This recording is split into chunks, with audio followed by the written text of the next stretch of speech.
What's up? Can y'all hear me? Everything? What's up, Leslie? My skin is perfection? Oh, stop. Thank you. Mrs. G has an esthetician license, so I can't have my skin looking crazy, you know. So, um, hi Sherry, how you doing? Miss Denton, how you doing?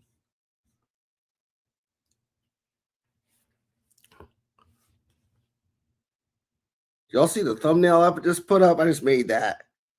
I know it looked crazy.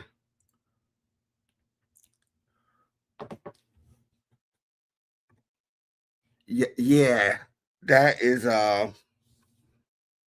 she watches a few of those people with the it's some kind of like a O-ring, half a tweezer looking thing, and it's so gross. I can't do that. Um yeah, it's gross to watch.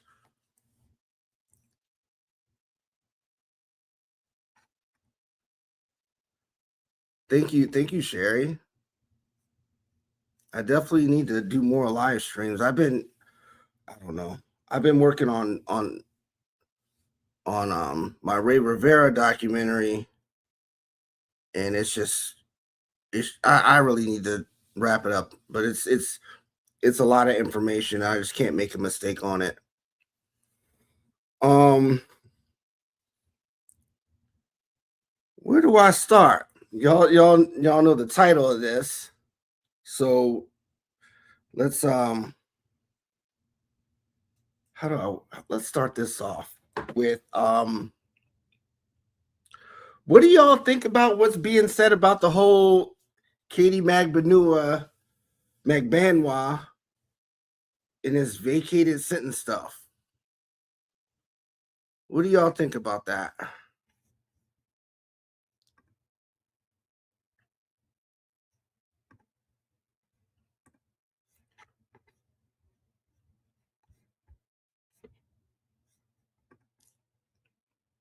Because I think it's mm, mm, mm. It's a I think it's crazy, but I think there's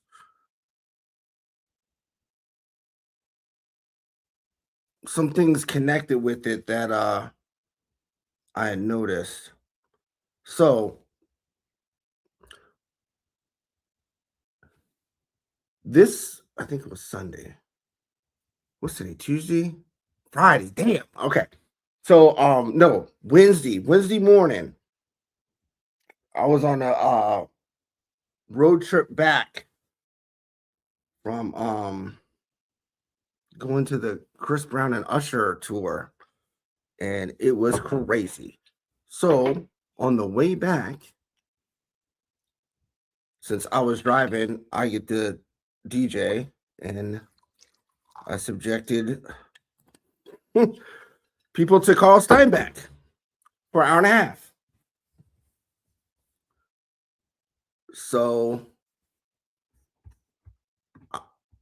I'm listening to this and I and it's sounding believable. Not like I would think of anything like false coming from him or sensationalized. Like it doesn't seem like he does that. Thank you so much, Leslie. Um, yeah. So well, no one's really into the topics that I'm into, so um, that's what it is.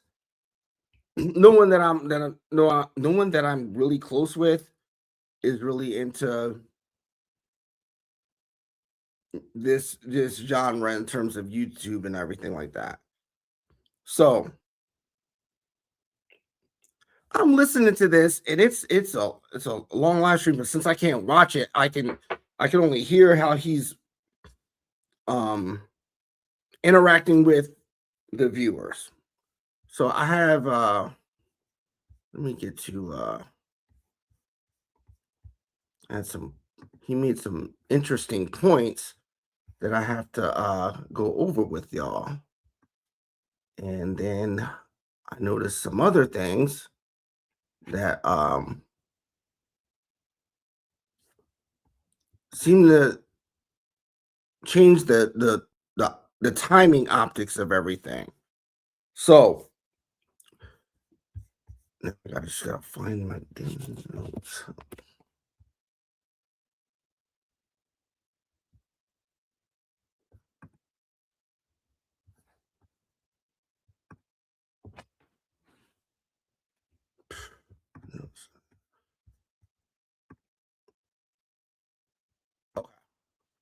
So first,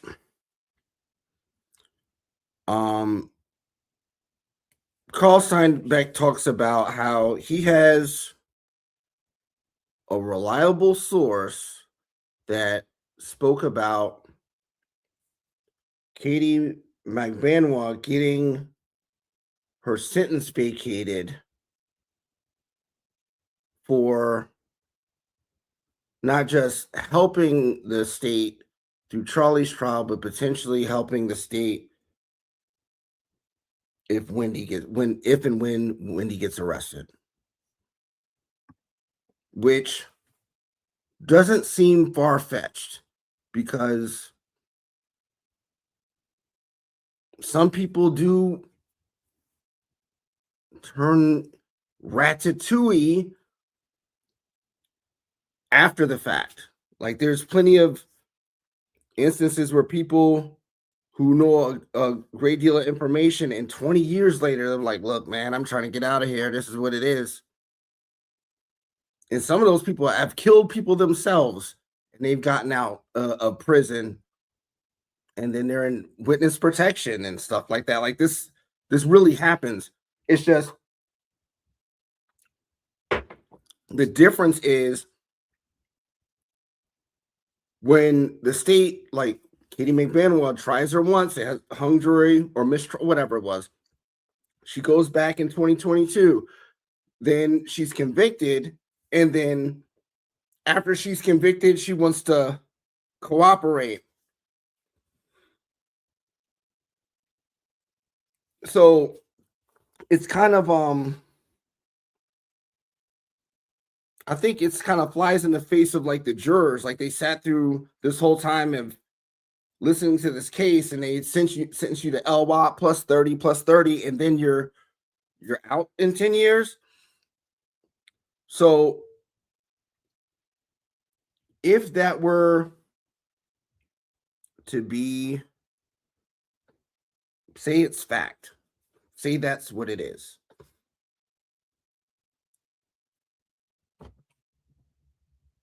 then you kind of have to look at what would Katie have of value to the state now. Can y'all think of anything? What Katie Magbanua will have of value that the state would exchange for her freedom?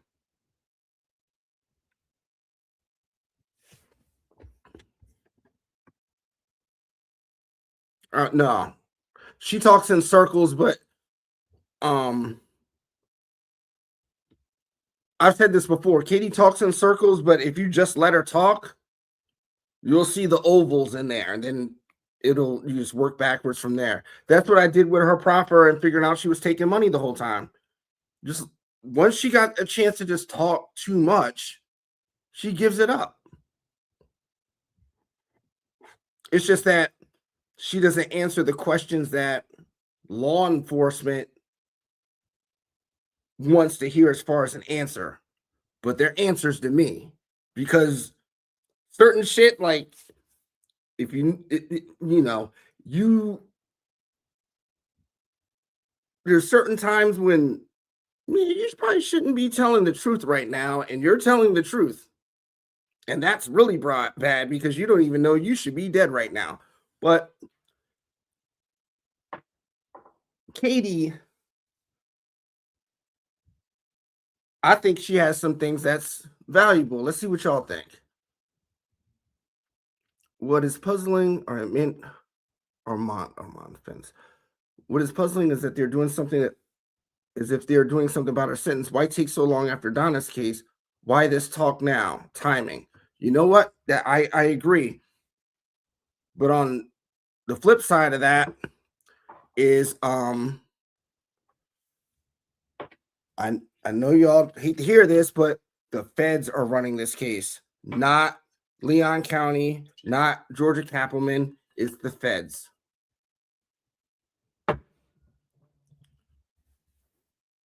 And that's part of what I think about them vacating Katie's sentence and why they would. Because if something about there's something that Katie can exchange as far as something of value, as far as evidence, maybe on Wendy. But Carl Steinbeck is making it like if we vacate Katie's sentence and Charlie will see that if Charlie notices that Katie gets her sentence vacated and the other person who's involved in rat activities, Luis Rivera, he's getting out in a certain amount of time, that pattern will tell Charlie that if you rat, you'll get your freedom at some point. You'll be able to leave North Dakota with a pulse. So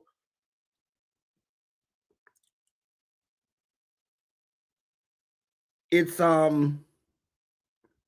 that does make sense, but she's gonna have to have something of real value to the state and or the feds. And one thing of value for the feds is not being embarrassed. Because nobody in law enforcement on a micro or macro level likes to be embarrassed. If you get arrested for some little possession or whatever, and you beat that case because the cop did something stupid, they're gonna be looking for you after you beat that case.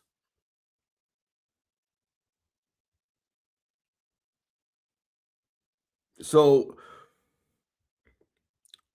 one thing that I am at this point, I am surprised that none of your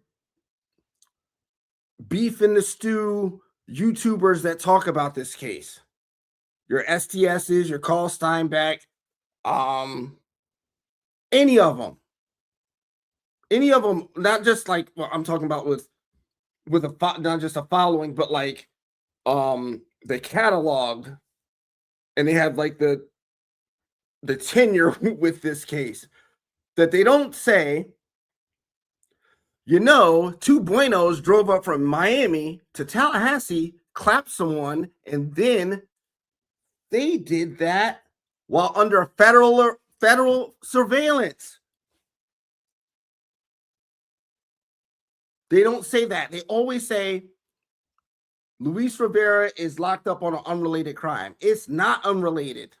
It's only unrelated because you didn't catch him when he did it.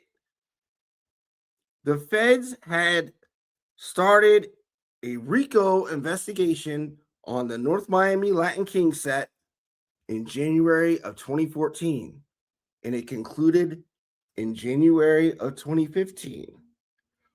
That whole time, the feds were watching Luis, Sefredo, and a whole bunch of other gangster people. And they had wiretaps. They were following people around.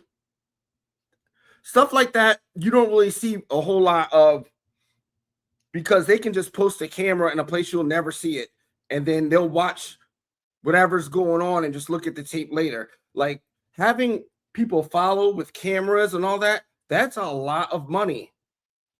And they while they were in the middle of their investigation, these two dudes drove up twice with suspended licenses, guns, D-rugs, speeding, no seatbelt.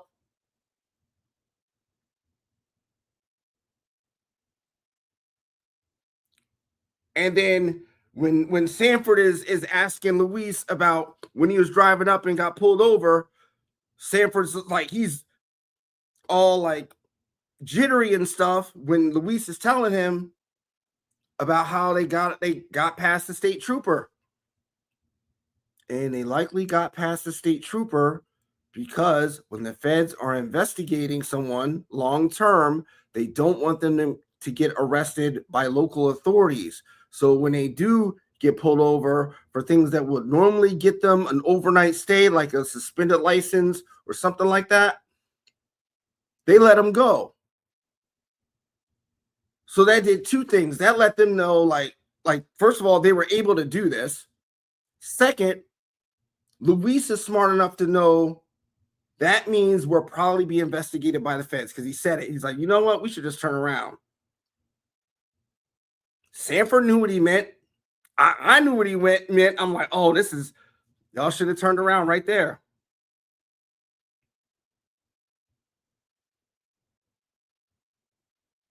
And to hear Luis talking about the cop saying, put on your seatbelt. Luis has already said he was driving. He was smoking trees in the car. They had weapons. And when he said what the cop said, he said, when he talked about that, he said, no me molesta. That means like he didn't bother me. I'm like, so think about that. If it comes out that while we were investigating these guys, right in the middle of the investigation, they made a road trip 2 to 3 times, killed someone, not a gangster or another criminal, but a civilian and a law professor. And they're able to make it back to Miami, and no one knew a thing until 2016. That's a fact. And no one talks about that. Not Carl, not Joel, not Judy, not Monster Justice, not nobody. And I like them. So it's not like I mean, I watched it. Granted, I do watch people I don't like, but that's the fact, and no one else brings that up. No one else talks about that. And the feds definitely aren't going to give you that information because it's fucking embarrassing, isn't it?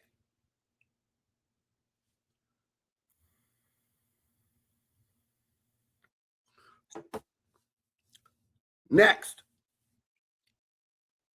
Let me get back over to my notas real quick.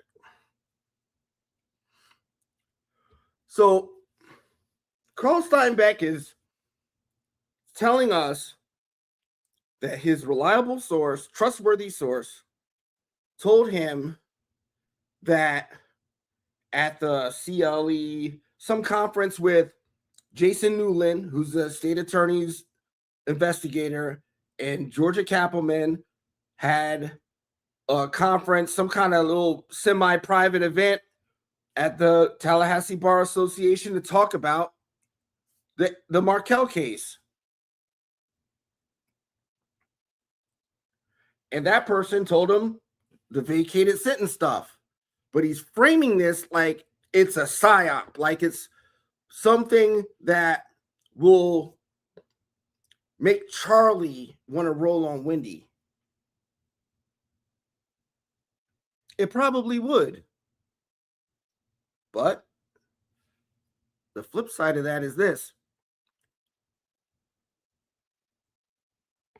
Not the flip side. In addition to that, if I were an unindicted co-conspirator and people close to me were getting arrested, convicted, sentenced to LWOP, it doesn't matter what they say.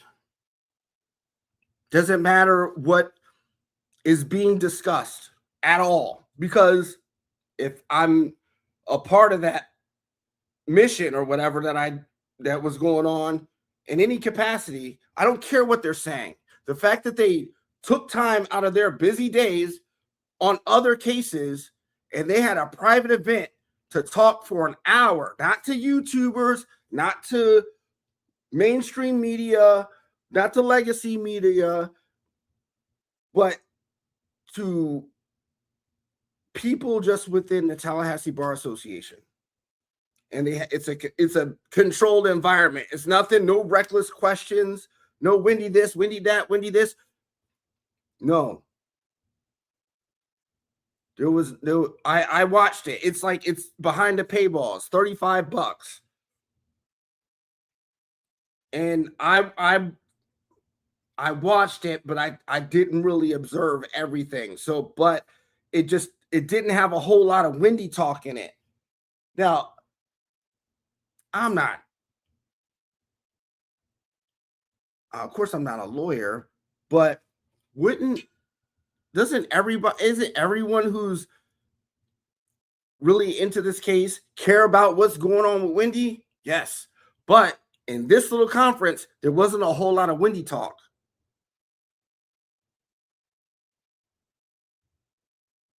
Now,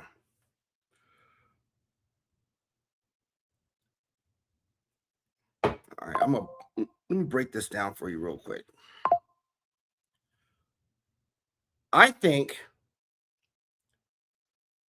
Carl Steinbeck talking about this when he's talking about it is more important than what he's talking about. So the subject matter of the vacated sentence and the psychological pressure on Charlie to roll on with, no.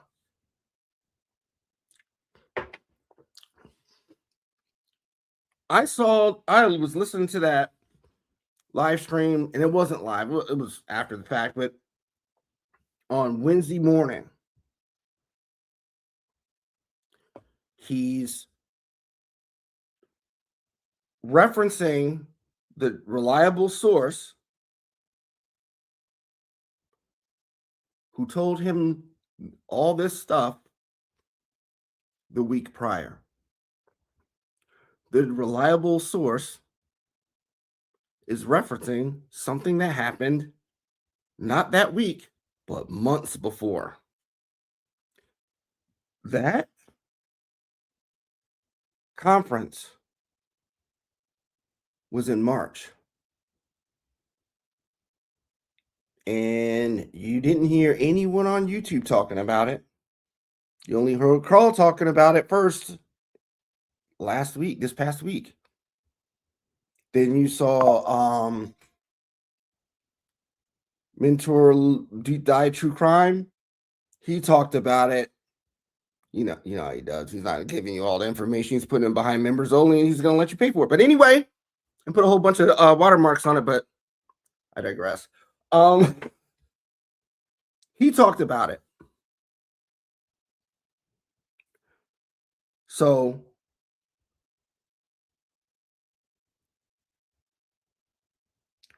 I think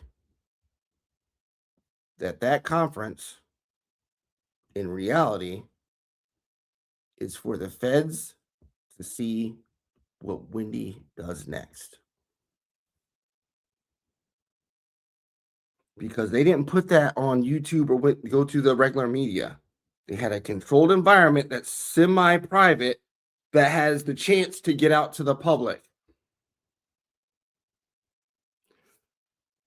And I say that because I think the reaction that Wendy took for that conference is what the feds want. because I'm an almanac and I notice a lot of patterns with the timing of things. And I asked Leslie, I said, when did you get your cease and desist letter? Because I just had this random thought like, this is all connected. She says March 3rd. And when was that conference? March 3rd. So if you file a cease and desist, if you send someone a cease and desist letter to arrive on the day that that conference is,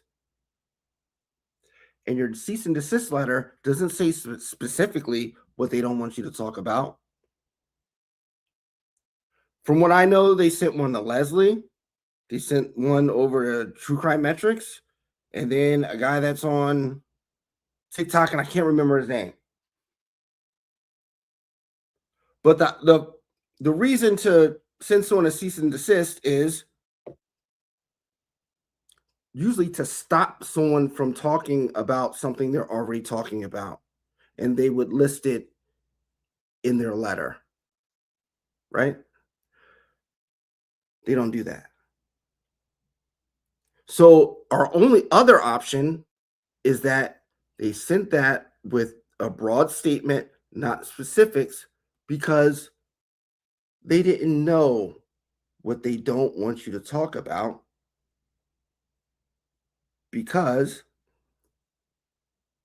they're trying to contain the spread of information, but they can't send out a cease and desist letter for specifics because they only know the date that the chance of something damaging being said about Wendy could be said on March 3rd. So on March 2nd, they overnighted FedEx letters of cease and desist orders.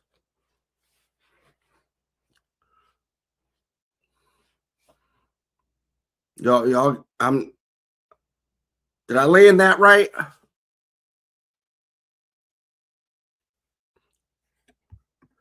Thank you, Carol.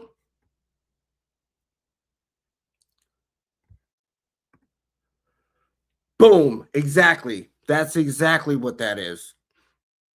It's a different format, but that's what I feel it is. I feel that that conference was the check Wendy's temperature. She knew about this conference taking place before the conference took place because they had to plan it and kind of advertise it within the Tallahassee Bar Association. And John Laurel sent out letters to contain the spread of information. But no one talked about that conference in March, April, May, or June. They only talked about it after Carl brought it up. Because after that conference happened, you didn't hear anyone else on YouTube that talks about Wendy Adelson talking about this conference. That's why no more cease and desist letters went out.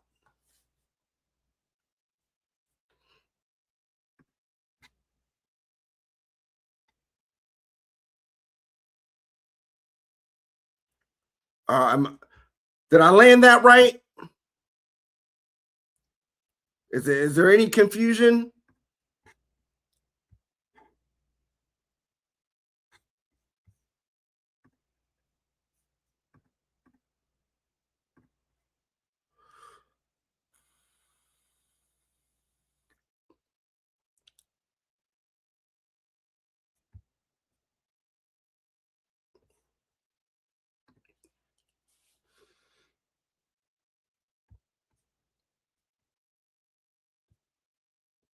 So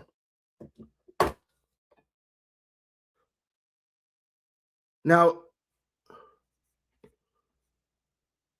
I don't know if my chat's updating right. All right, so it makes sense. Okay.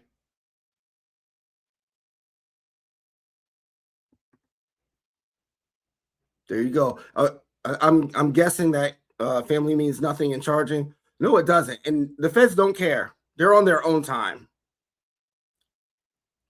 So I'm assuming this is in relation to her kids being around or whatever.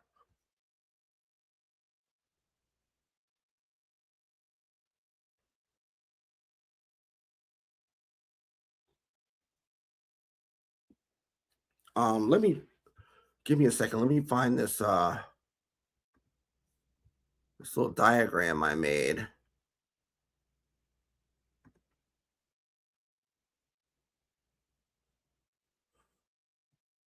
If I can find it.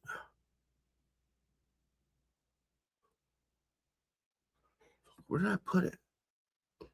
Shit.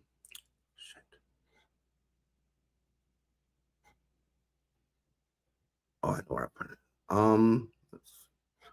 Desktop.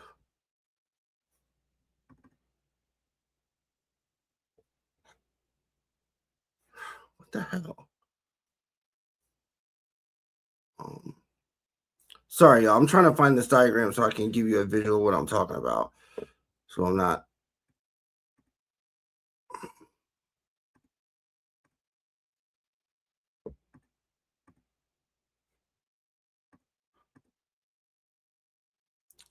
Damn it.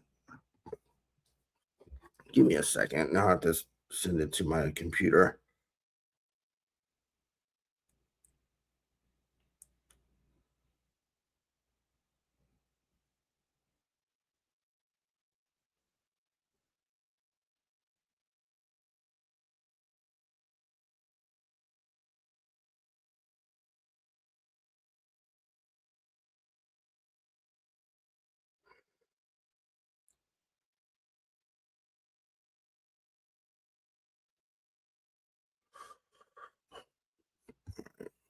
Hopefully that does it.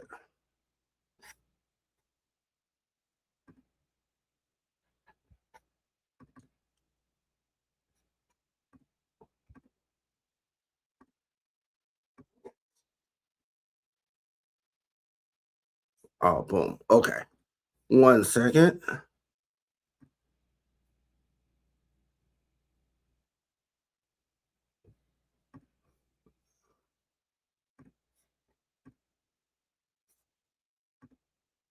All right. So here's my little flow chart so I can organize my thought process better.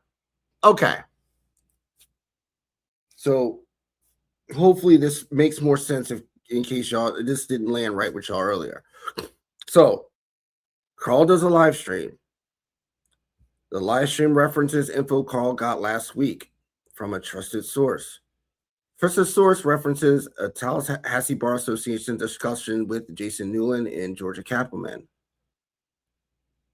Leslie, Metrics, and one other creator received cease and desist letters from John Lauro. The letters were received on March 3rd. Now, why is the letter broad with no specifics? Because the cease and desist is pretty specific on what they don't want you to talk about. But it wasn't like that. It was just broad. So if it's meant to stop someone from speaking on one specific topic, the letter would likely name that topic. And it would be different for each creator because they talk about the same thing different ways. So not naming a topic suggests one of two things. Either the sender isn't sure the recipient even knows the topic, so they don't want to tip them off, or B, the sender wants to stop the recipient from discussing the client at all in a broad way. Now, 3 creators get the same broad letter at the same time. It suggests Laura was aware of potentially new damaging information about his client and wanted it contained. It's about the timing. The bar meetup was arranged as a controlled Q&A. No unpredictable questions from wild YouTubers or independent creators. So the theory is the intent was to gauge how, I'm talking about the feds, was to gauge how Wendy would respond to the district attorney and the state's attorney's office discussing the case publicly. Wendy reacted before the conference, had Laurel send letters timed to land on the meetup, the conference date. But no YouTubers knew about the event, so nobody covered it. If it was their plan, it didn't produce the reaction they intended. No new YouTubers covered that conference for Wendy to have John Laurel contained, so no more cease and desist letters went out. Now, go back up a little bit. So, in July, this past week, enter Carl Steinbeck. What he said was more direct than the conference itself, making Wendy the target. That conference didn't have a whole bunch of like Wendy plans from either one of them. After that, everybody was making videos about this. And it's my theory that that spread of other YouTubers talking about this is what they intended back in March, but it didn't happen that way. But why surface this now, but not April, May, or June, but 2 weeks before the 12th anniversary of Dan Markel's death in July?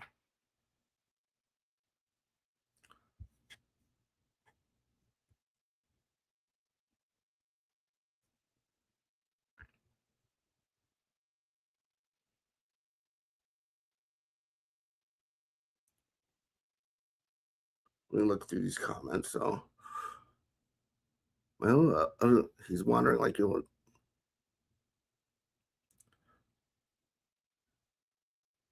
Are you talking? Oh man,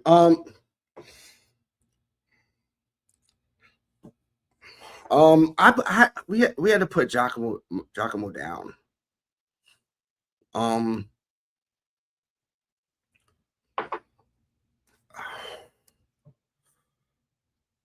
So we had our oh shit. We had to put him down, yo. He was almost 18 and he just wasn't doing good anymore. It was I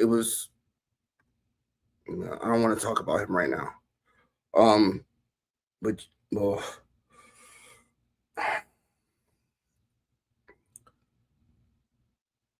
wouldn't it be amazing if Katie recorded her call with Wendy the day of the murder?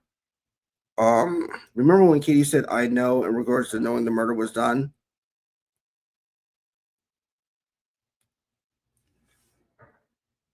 Yes. Exactly.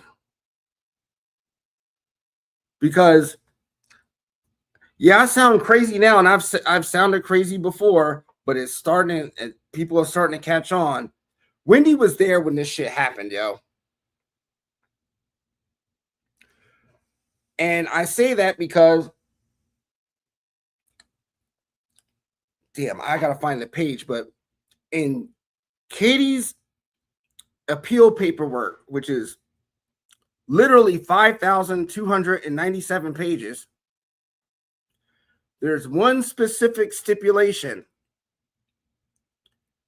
that the defense nor the state will ask Wendy Adelson any questions about what she was doing from the time that the TV repairman left and the time she went to ABC Liquors. And it says so in a very lawyerly way. It said that, oh man, I can't. It says something to the effect of what Wendy said as far as her whereabouts between these two times was discovered to be untrue. So if she was at home doing laundry, writing papers, emailing people, all that stuff, and the defense of every case, every trial in the state agree that she's lying, so don't ask her any questions, why would she lie about that?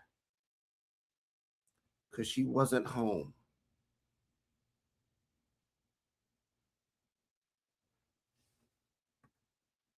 That's why it's important to read the paperwork.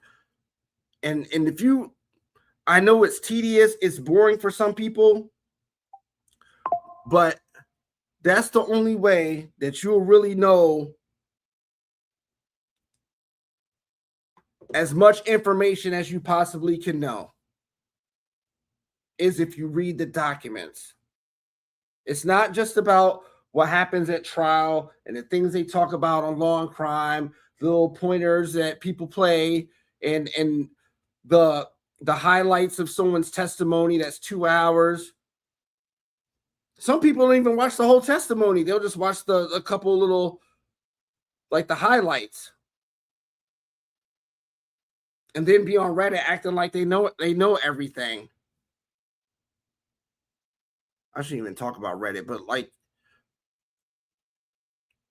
I've seen so many discussions about my videos on Reddit, and they're discussing the video and they never even watched the video. Like, how many levels of irony do you deserve for that? Like 1,000. Arguing about a video you didn't even watch. Fuck out of here. Have you ever heard of law enforcement waiting for someone's children to get? No. They're kicking in the door. The only time when law enforcement cares about coming to get you is if like say if they I don't think that they will like raid Wendy's house, like kicking the door and stuff. And I have a reason for why I think that, and I'll tell you in a second. But no, they will want to see if any kids are there or anybody that's near the door. Typically, they'll do their little research before they do all that. Because if they have to kick in your door to get you, and you know that the chance of you never coming home again is high, they're gonna come in and protect and be fully armored up and have the big guns with the flashlights and the lasers and the flashbangs and all that stuff. Because when people have nothing to lose, they'll go all out. And I think, because I strongly believe this will happen. Like, I don't think that like this is just gonna go away at all. That if Wendy had a heads up, she's not gonna go to Vietnam. If she was to go and try to escape extradition, she'd probably go to Israel. And I say that because the only time she talks about immigration that I've seen is she talks about people immigrating to Israel, not immigrating to the United States or anything like that. She's talking about going over there. So that's that on that. But I think she will self-delete. I get that vibe from her. I feel like her ego is so fragile, it'll crack faster than a plastic spoon if she had a 5 minutes to think about, am I going to be in that purple suit like my mom or my brother? And nah, no. Self-delete.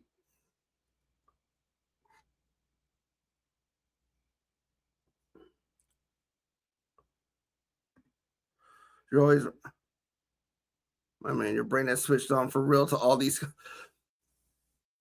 Thank you. I'm not always right.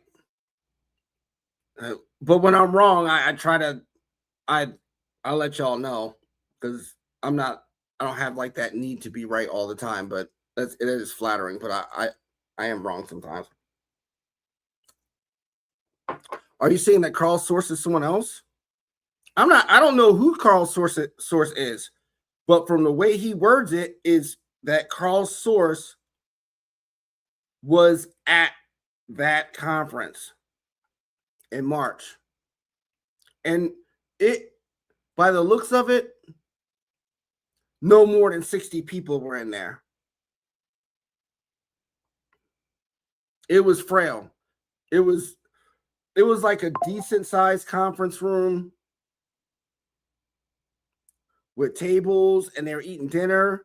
The food looked good. Like it wasn't pizza and wings or something like that. Like it was the type food, you know, like it was casual in attire, but the food and everything looked like, oh, these people are serious in what they're talking about. It looked very, what's the word I'm trying, exclusive. But I don't know who Carl's source is. I'm just saying that the source that he said he had was a trustworthy source that was there. I don't know who his sources are. Can we have another PowerPoint presentation?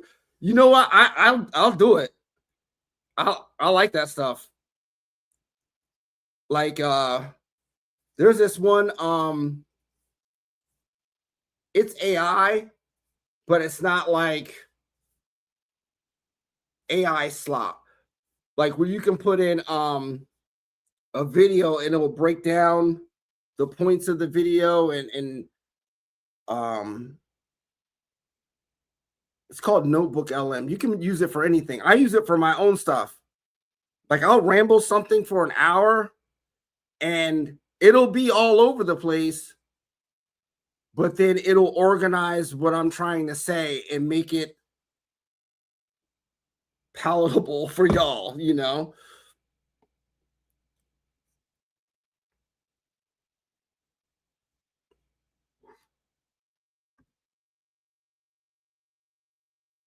Yeah, exactly. That's I agree 100%. Carl would be a good one to get the news out. Cuz he's not he's not going to be like, "Guess what?" He's not a Nancy Grace type of all that. He's a lawyer by profession. He doesn't sensationalize. He's got that monotone. It's just him and that mic. And he's just talking. And it's just he just says it, like tells it like it is. And he thinks what he says, thinks about what he says before he says it. Like I like Carl Steinbeck. Like when I first started, when I got the idea to actually make content on this case, it was because of his videos that were like 100 reasons why Wendy is I forgot the exact wording, but like involved or something like that. And I had already known about Sigfredo and Luis before they were arrested for this case. So when my girl put me onto this, she's like, "I think you'll like this. This is right up your alley. You got to watch this." And so I watched it, and then I heard those names. I was like, "Oh, I know who these people are." And then I went to uh I was doing my research on this, and I watched his after I started noticing a couple things that would give me something unique and useful to say, you know, in terms of content. I saw Carl Steinbeck's videos on that, and I watched them over and over and over again. And it's like it's interesting to see what a prosecutor considers evidence. And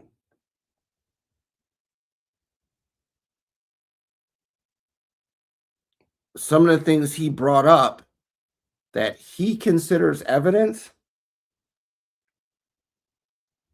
are evidence are they show me that there's evidence in other places because I look at evidence differently. Like the things that law enforcement uses to try to build a case on someone, that evolution of,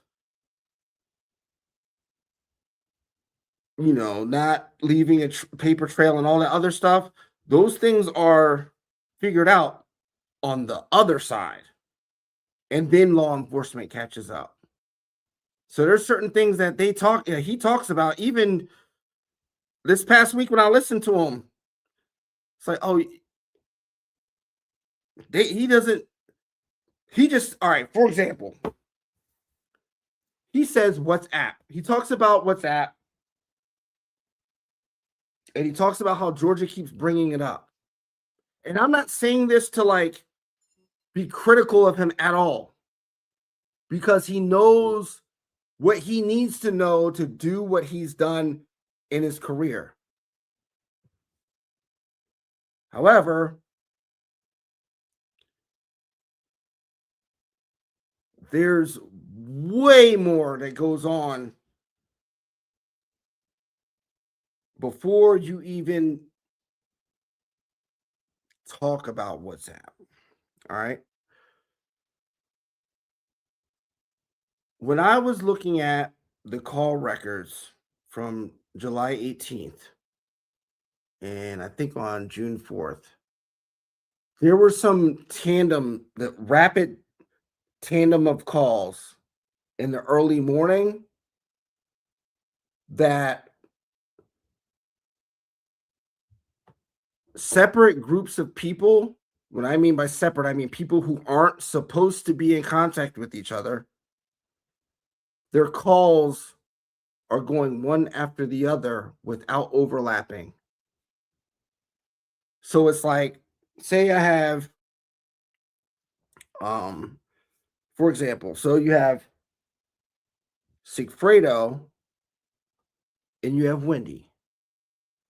And no one, well, until recently, you're welcome, people didn't think that they had communicated with each other.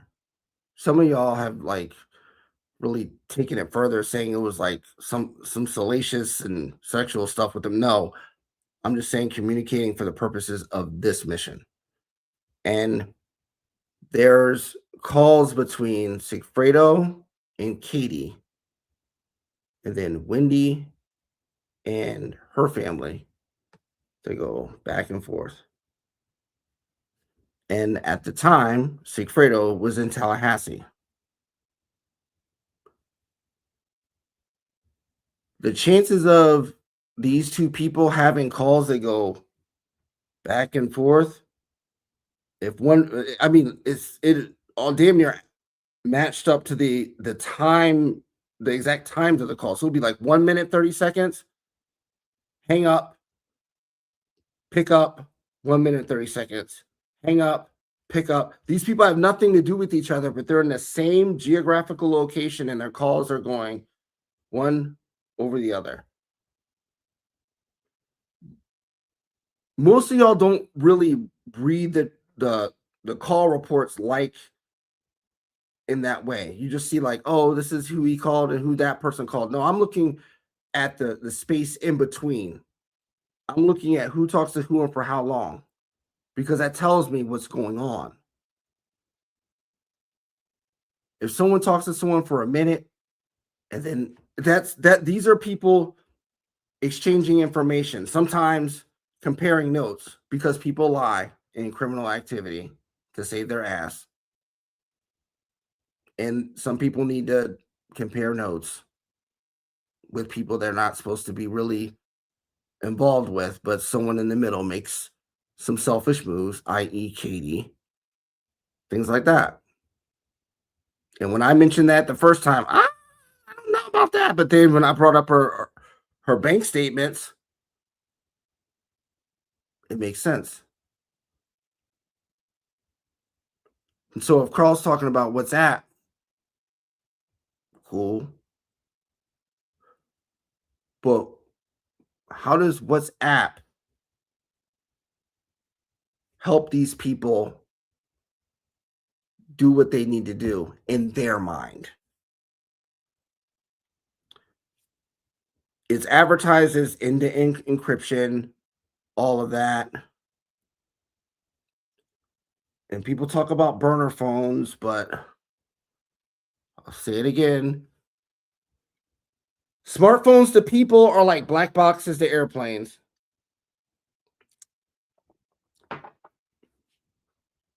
If you're going to be involved in any criminal activity, I strongly suggest you never use a burner phone. You just be disciplined.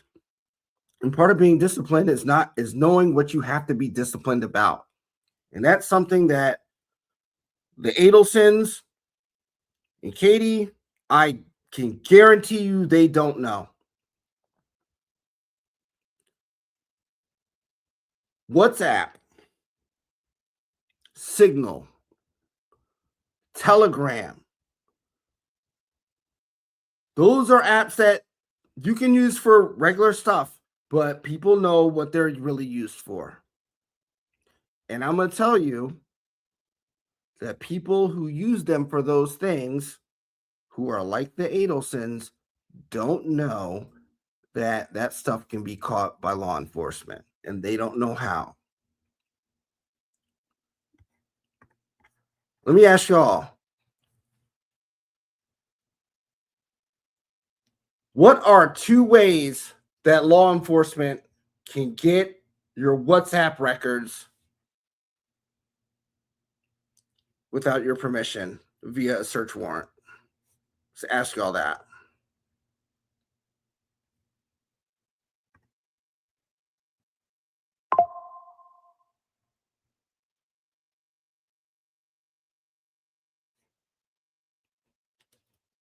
Give you a couple seconds. Don't know.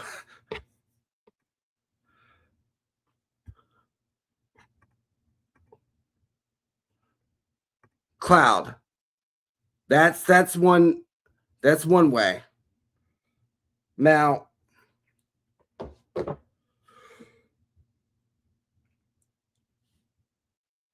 if you have your WhatsApp and it's backed up to iCloud, when they get the warrant for your iCloud along with your phone, along with, all that data, they'll get that stuff. And say if your phone is their WhatsApp or any other encrypted app is not connected to iCloud,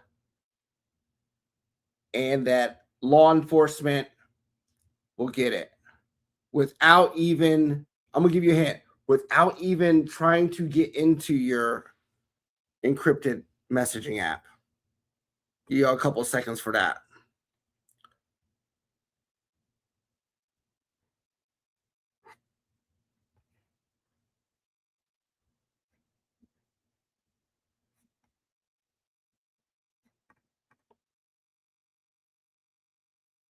I've literally thought about the WhatsApp when Georgia asked them about them during both trials, and she never testified on any messages specifically. All right. Yes, they got, they have to. Here is something that most, well, y'all not gonna supposed to know because you're not out there getting arrested or avoid getting arrested every day. They've got you. I know this for iPhone. If your messaging app has its notifications on in any capacity, you're cooked. Because when you receive a message from someone on that messaging app and your notifications are on, it sends a copy of that message to the notifications part of your phone. It's no longer part of the app. It's no longer encrypted. It gives your notifications a copy of that message with the timestamp. And even if you have it to where it just shows the, you know how sometimes if you go on your notifications, you'll have like an abbreviate, a summary of that of your message, or it'll have like a few words of the beginning of that message, or not even that. It might just have the name of the app. It'll just say messages. Doesn't matter. That's what your phone decides to show you based on what you select in the notification settings. But the app still sends a copy of that message to notifications. Game over.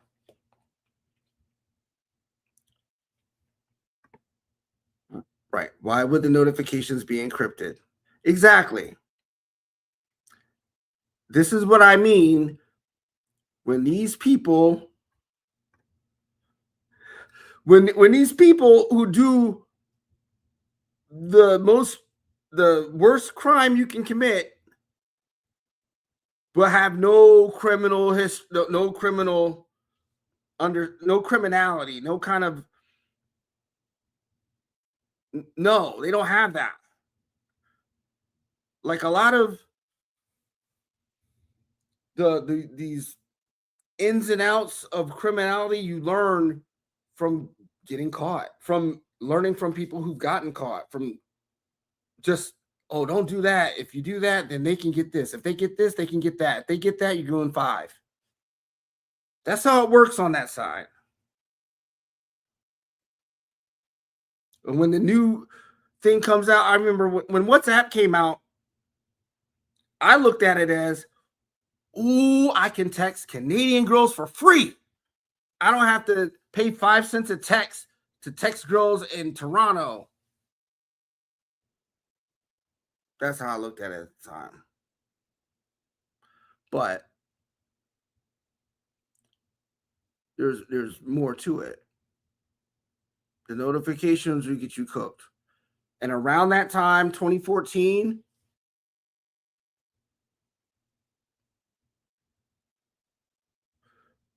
when the iPhone 5S came out, that was the first Apple phone that measured your steps. Before that, the phones didn't measure your steps. And then when iOS 8 came out, they all measured your steps. So if you've got phone number 1,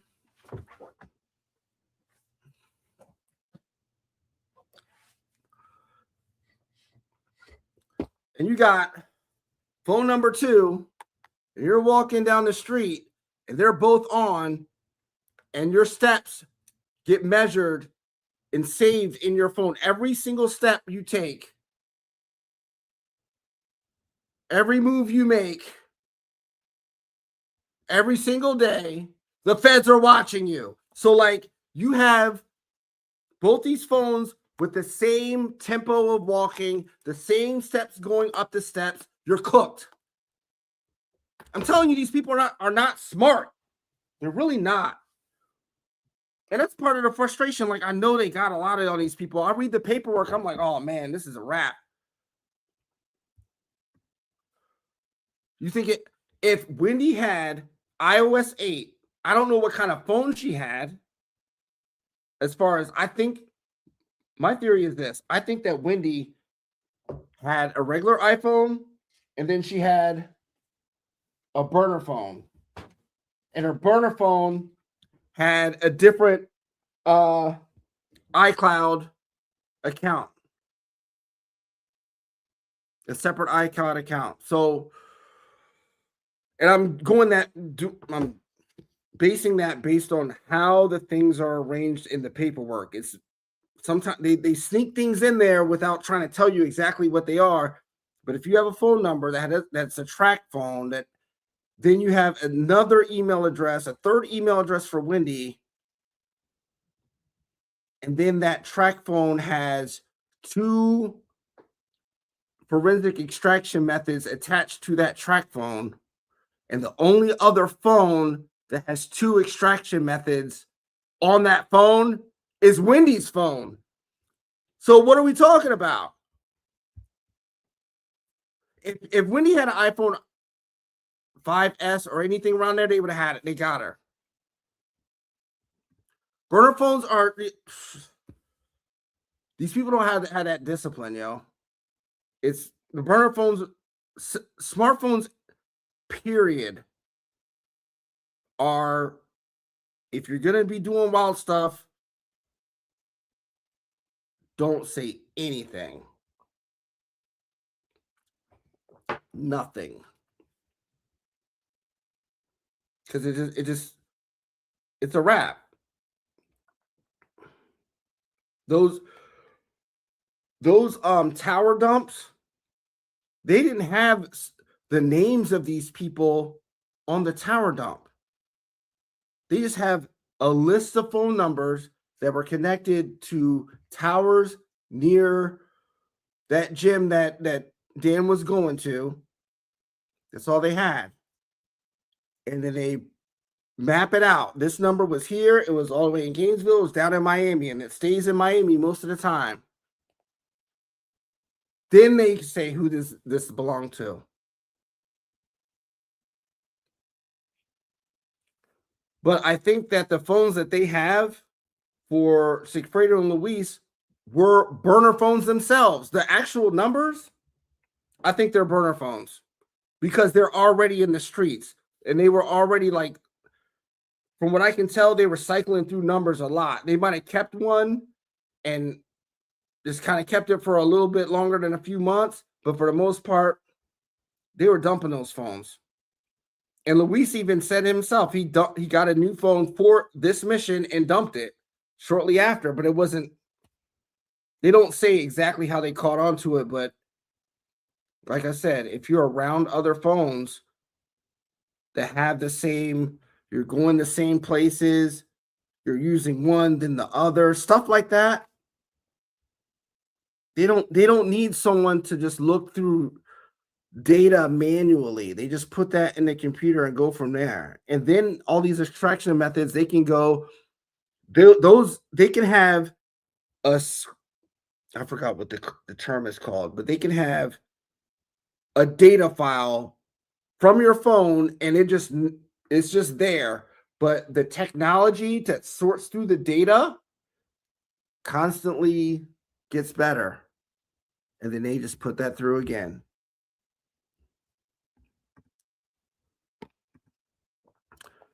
Feds aren't giving all this to the state, and the state has ADOSIM fatigue. Georgia and Jason argued that Dan's license plate number and Donna's planner wasn't relevant, and they missed pay Katie. I remember I heard that. When I watched that today, I heard that.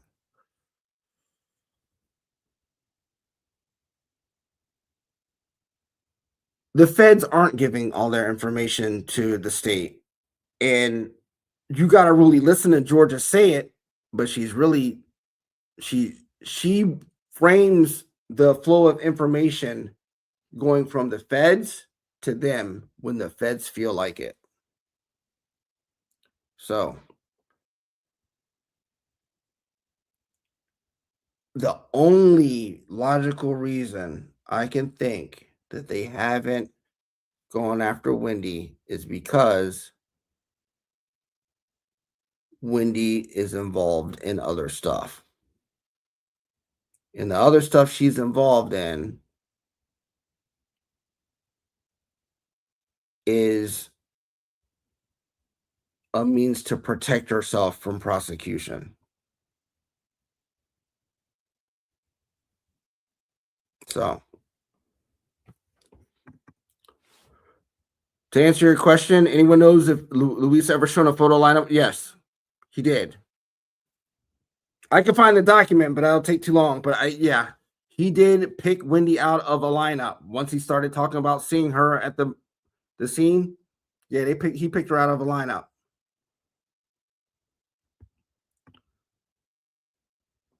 I forgot what I was talking about.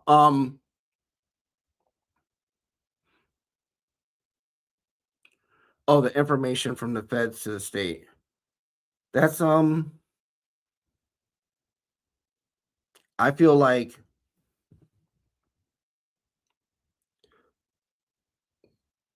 Wendy through not just like her family, but if you've got a decent amount of money, you got friends. They might not be good friends, but if you got a bad friend, one thing they'll help you do is spend your money. So, one thing that people who are, you know, connected and they have a lot of money, they do a lot of these nonprofit 503c type of, you know, charities.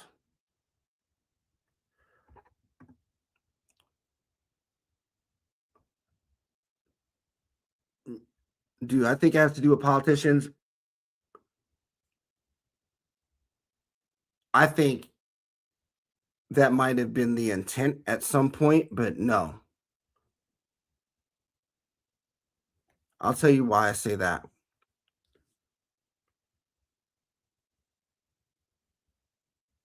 I think that, well, I looked at who Wendy, if Wendy has donated money to a political candidate, and I found one instance where she donated $100 to political candidate, Democratic Party, and their opponent in the Republican Party. Do you donate $100 to both sides of the election? What does that tell you? It's not about what that candidate is talking about because you're giving money to both sides. So it's about what that candidate can do for you, right? If they win. Now, being that it's a small amount of money and she's putting the money on both candidates, it makes me feel that she's part of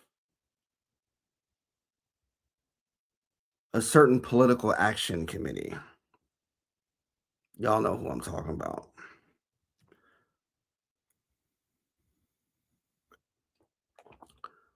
And Wendy, in her immigration law stuff,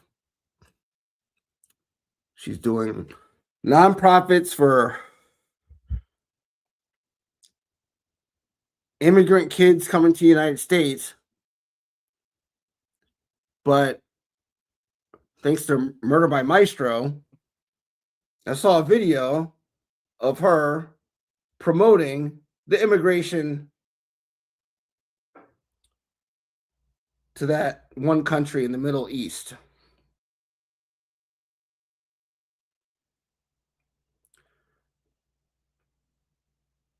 And I also noticed in 2011 for the Florida Bar Association, Wendy did some kind of research document, something about child trafficking with the person who became the ad litem attorney appointed by Ron DeSantis. And his office was next door to ABC Liquors. And if you look at the schedule of the building he worked at, which was the Leon County Courthouse, where his office was on the second floor, Suite 208, the lunchtime for the court is 12 o'clock, and she was there at 12:30. I mean, she did that, and she did something with him in 2011 on some law stuff.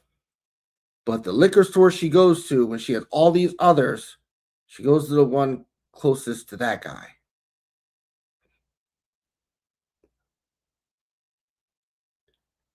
And in 2019, 1 month before Katie and Sigfredo's trial, she puts a Florida official appointed by Ron DeSantis. She puts him on her payroll for her nonprofit that didn't file taxes the following year.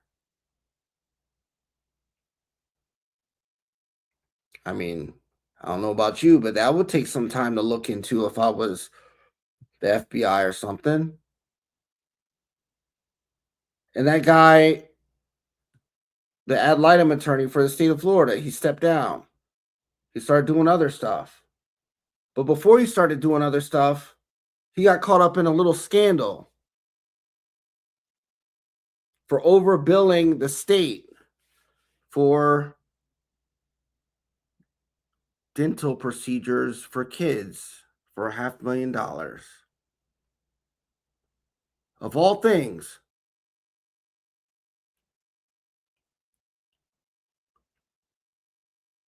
your dad's a periodontist, your brother's all that.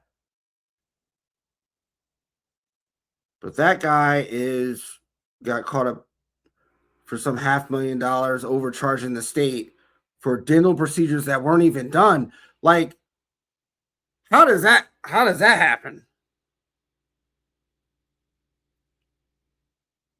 But 1 month before Katie's trial, he's listed as a director for your own nonprofit that you started out of your apartment or out of your condo in Miami.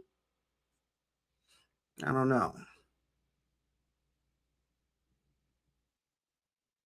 Then you have that other guy who we all know, the one with the files, the one that had the prime minister of that one country in the Middle East over at his house all the time, the one that got Prince Andrew became Andrew Mountbatten Windsor, that guy, the one that led the kids with the little island. His house was right over near Wendy's, wasn't it? Right? Yes, it was. Southern California. He had one house there. Yeah, in Palm Beach. Oh. Well, when Wendy's working for the Impact Fund for Mr. Fernandez, someone that worked or knew Mr. Fernandez forwarded the email to Big Jeffrey. And Mr. Jeffrey said, that's interesting. There's nothing else in the files about this. But one of Mr. Fernandez's corporations sent $100,000 to Jeffrey's nonprofit 3 times.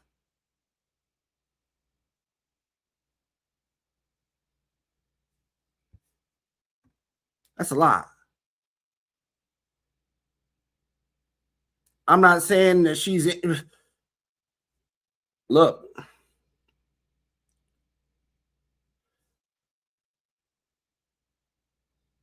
If it's not what I think it... I hope that it's not that stuff going on. But if you take the time to read those files, this is nothing short of demonic behavior. And that man is tied to that country in the Middle East. Simply put, it's there. Him and Maxwell. I don't know if there's a direct connection, but if Winnie's employer, if a guy that is around them is just forwarding an email that's a private email over to Mr. Jeffrey, and Mr. Jeffrey likes to trap up really rich dudes, and then his other corporation sends him a few $100,000 right afterwards? While Wendy worked there, what am I supposed to think? What's there to... Come on now. Not Jeffrey the cast. I'm talking about that guy, the files. These are things that make me think that there's a lot for them to sort through with whatever she's been doing since 2014. Because I tell you this, one thing that if you committing crimes isn't hard. Getting away with it is the work. Okay? So just let that steep for a second. If you're not used to that life, you damn sure are never going to get used to trying to cover your tracks for the rest of your life, because what you did or allegedly did has no statute of limitations.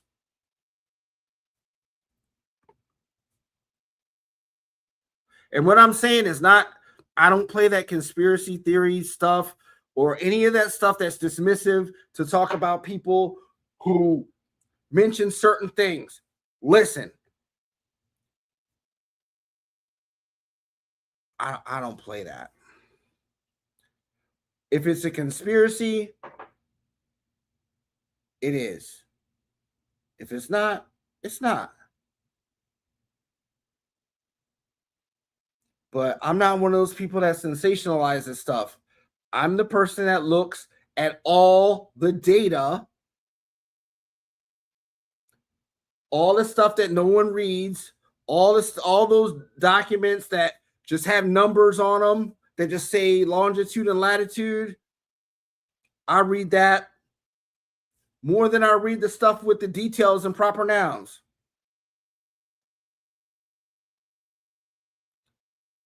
I'm not looking for stuff to say that this is the outcome of my research. I don't go into that. I look into things and the picture gets painted.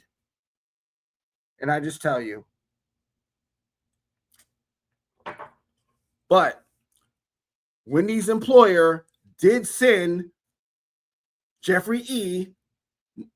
$300,000 when she worked for him. She put a Florida official on her payroll 1 month before Katie's trial, and he worked in the goddamn Leon County courthouse, and he was trying to be a judge in 2019. And the person that appoints judges is the governor of Florida. And what was Wendy doing? What was Wendy doing when the governor's race in 2018? She was rolling around with Andrew Gillum, taking pictures with him on the campaign trail. Why would she do that? Maybe because if she gets close enough to him and gives him some bread, if he wins, he can get her homeboy, Alan Abramovitz, the ad litem attorney, appointed to be a judge in the Second Circuit of Leon County, which he was trying to do at that time. It's the timing optics of this whole shit that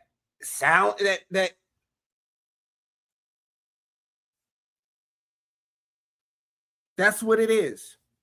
You run around with Andrew Gillum, you know what happened to him. That man, all right, so Andrew Gillum was that close, like 30,000 votes away before being the first Black Florida governor ever. But he lost. And to be honest, I'm kind of glad he lost, because that boy is off the chain. He He got caught up in a Miami Beach hotel resort partaking in Skittles activities with male talent, with D-rugs everywhere, medicine bottles with the labels ripped off, all kinds of fun stuff in there. Wild stains on the, oh man, he was going to be their governor.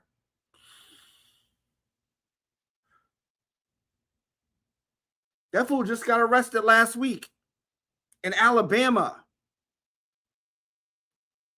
with some trees and some, I don't even know the name for it. That y'all understand. With meth. He had three grams of meth in his truck. He's speeding, doing 65 and a 40 in Alabama as a black man with that that stuff in his truck. What is wrong with you, bro? Bailed him. He got bailed out. Went to the Essence Festival in Louisiana. What the hell? Acting like nothing was wrong.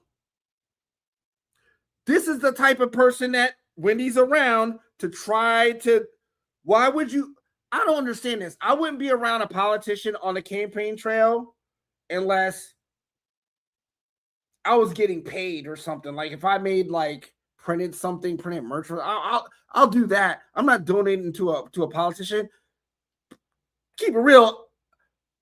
I couldn't vote until last year any fucking way. So like I'm not even in it. I'm not used to being a part of the political process, even though I do have a lot of political opinions.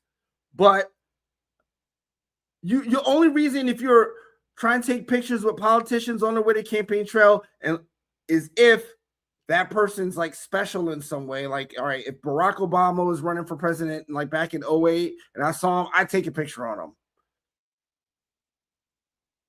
But Andrew Gillum, outside of the fact that he's going to be the first black governor of Florida and he didn't get, I'm not going to be taking a picture with him. She's all around him because obviously if he gets elected, he may be able to do something that she wants that will benefit her in the next year. All those things, those moves that she's making, working for Alberto Jordan, the appeals judge, working for him as a clerk, all those connections you get, those things like, yo, the feds will be looking into all that.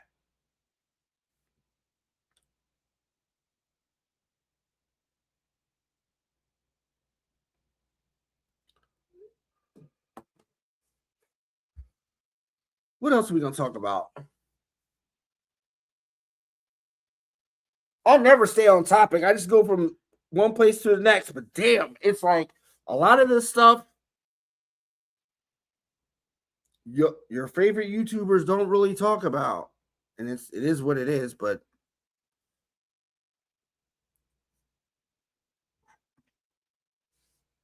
Chris suggesting this was in the bump the whole Georgia conference. This is what I think. There's really no reason, like,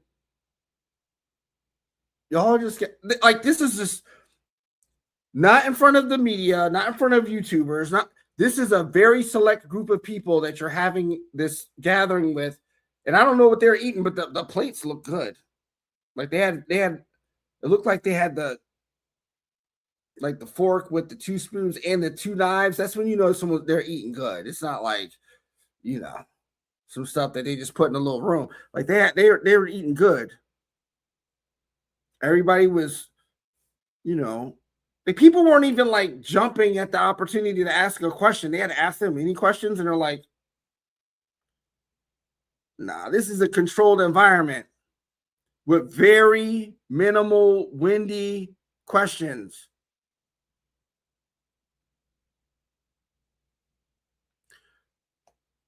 And it might seem far-fetched that that's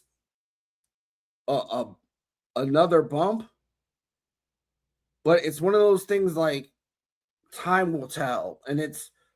But the fact that John Laurel is sending letters to land the same day of that conference, it's the timing optics. And the fact that no more cease and desist letters went out toward YouTubers, because no one was talking about that conference from March 3rd until July. And then Carl's talking, and he's saying a lot.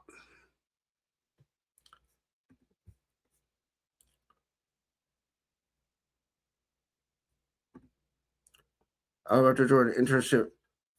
Yup, clerkship 2015, 2016. Yeah, I didn't know she was an intern in 2001. Yo, she's got a thing for Cubans, yo. Like she got, Fredo, Cuban. Dr. Jordan, Cuban. There was one of her dudes that I don't know if I think he was Cuban, but I'm not sure. Will they arrest Harvey?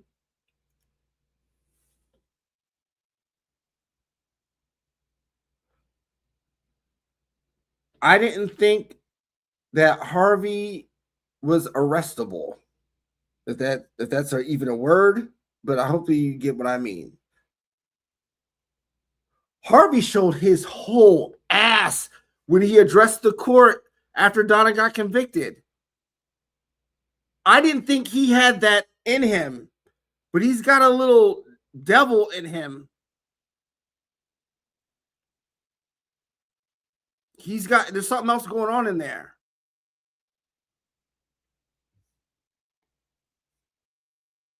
He really showed it. I thought Harvey, I really try to give people the benefit of the doubt. And I really thought that Harvey was a man that just had his tail between his legs, and Donna just controlled him. It's like, you pull teeth and put in those implants, those dental implants and those crowns, and I work the money and we'll raise these 3 kids. That's what I'm thinking. I thought Harvey just pulled teeth and went home at 5 o'clock. But once he started talking about, once he got up and to that microphone and talked all that craziness, I'm like, oh man, this boy is wild. And that's another thing. They tapped his phone during Donna's trial. They had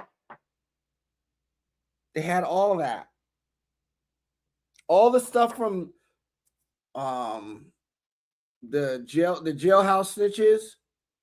From what it sounded like when they talked about it in court, it seemed like that was the probable cause to get a search warrant on Harvey's phone. And God forbid if he's talking to Wendy during that time.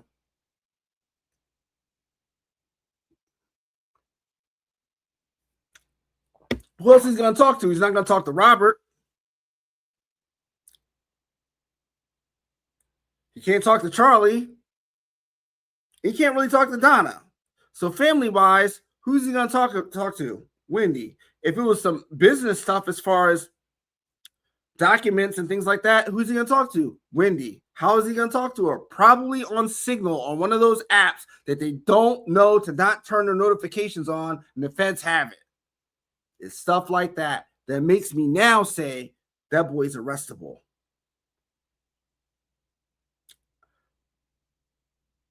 No, I'm not going to say arrestable because I don't even know if that's a word and I just made up, but it's arrestable is a word. Okay. Now, back to what I was saying. Harvey, I don't think he's worth as much as Wendy. Because Wendy is who everyone wants. The FBI said she likes brown men.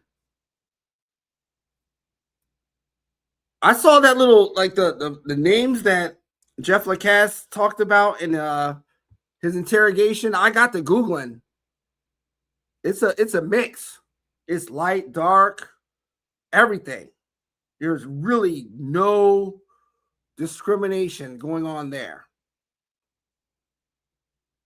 But if I add my own 2 cents,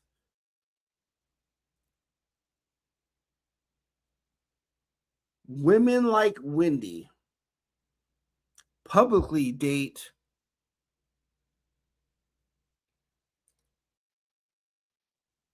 men with status. But privately,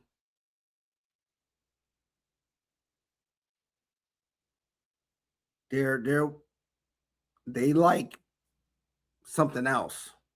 Status and what's like, think about this. Like, she went after Dan Markel. Why? Because he fit the prerequisites as far as ethnicity, religious background. And she even said it herself. She looked at him as someone to procreate with. That's it. Those are her words. But those lists, those are all those last names I was reading. Every continent. But um, that's in private. She's not out there with, you know. But in crime, there's only so many personalities. There's really only so many. And there are plenty of windy types. They might not be extreme, but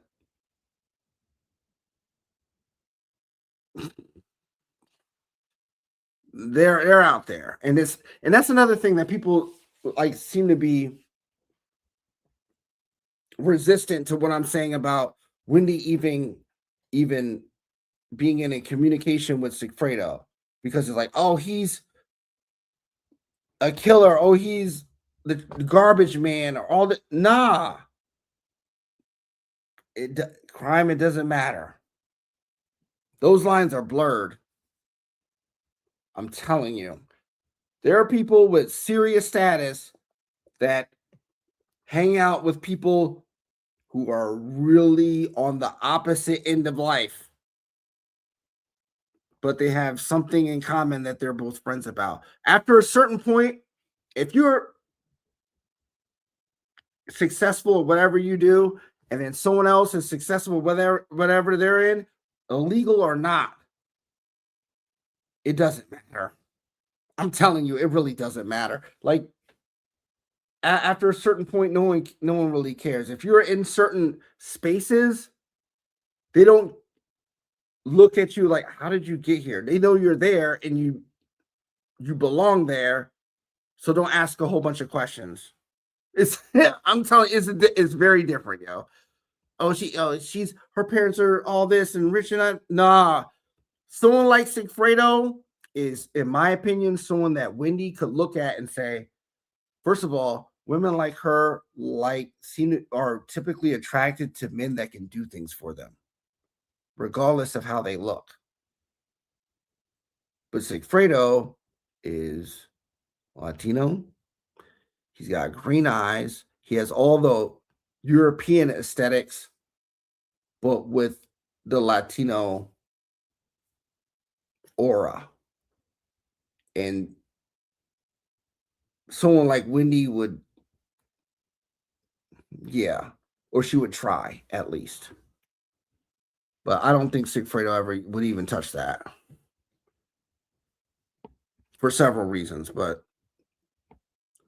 someone like Wendy would gravitate to that. I've seen plenty of like women like her who have everything going for them. Everything. They went to school, they got a nice job. It's, they're not a job, they have a career. And sometimes their husbands even know, like, they just don't really care to intervene. Like they'll be so, they know that their wife is into certain things, but they know if they divorce her, it'll be detrimental to their money and all this other stuff, and just will mess up their kids' lives. That it's just kind of like just let her do whatever. It's for some people, it's like that. And I'm not saying that was in the case of Wendy herself. I don't think that at all. But women like Wendy will are gravitate to people who are involved in illegal activity. Like Like, think about, like, all those like, the trafficking and stuff she's into, like, that she's into helping kids, but think about it, like, she has to really understand the mindset of the people that are doing those types of things, that are putting kids in and other people that are adults in subjecting them to that type of treatment. She has to understand that mindset. So it's one of those things like, yeah, I have no real basis for what I'm saying other than what I've seen as far as what Jeff Lacasse says of the names that I've seen and what I understand from the paperwork. There are plenty of Wendy type people. They're just not willing to go as far as what we think that she went.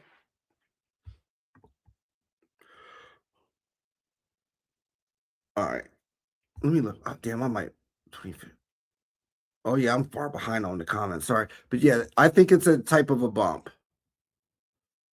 Daphne, Alabama. Yeah, I don't even know where that is, but that sounds like that's the Daphne, Alabama. Sounds like you shouldn't drive through it at night if you're, you know, colored. It just sounds like that. I wouldn't drive through that place at night. No. You went to Daphne, Alabama in 1986. Dolphin Island.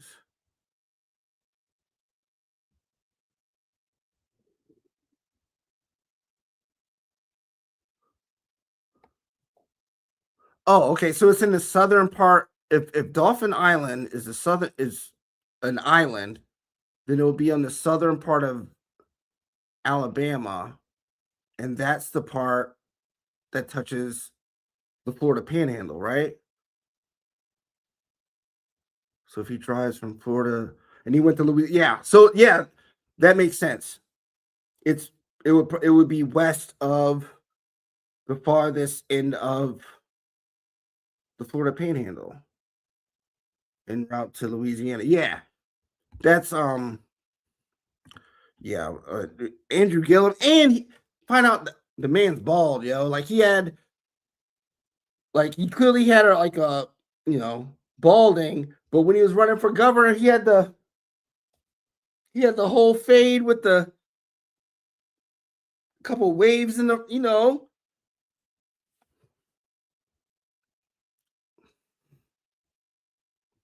he's a catfish the whole time.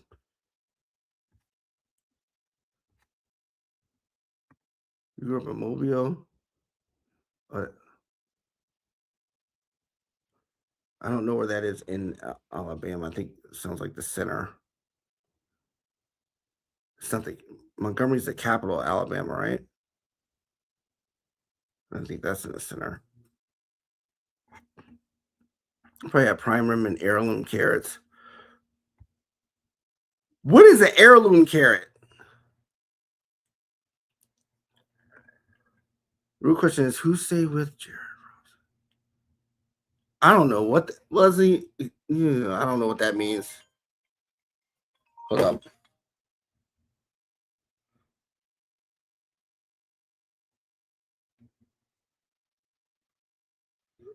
Sorry. Um, Maya. Hi, Maya. And I saw you over. I didn't see. I heard Carl mention you in the comments. I'm like, but it's all good. It's all good. What? What's that mean? We went over. We went over Wendy and Jordan connection on our live stream with Leslie months ago. It's okay. I have the timeline. Oh yeah, I remember you telling me about that. I don't think like I remember part of what you were saying about like his connection. I don't think Judge Jordan would go out of his way for someone like Wendy in this risk his whole career. Like I just don't see that happening. But I can think of off the top of my head. Dirty Andy looks rough. He's aged since March 2020. Arrested Miami. Dirty Andy. That's what you call him, man. Yeah, Andrew Gillum definitely looks. He looks like he's been through it. He looks like what he got found with. What they discovered in his car. He had multiple pipes in there. He had like three pipes. He had 3 G's of that what ew, like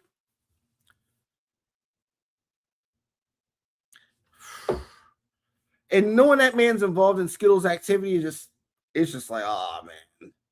I feel bad for his wife. And no, I'm not like, but I mean, the dude's married to a woman. He's involved in he's paying for male talent in Miami when you got a wife at home in Tallahassee and kids, bruh. Ugh.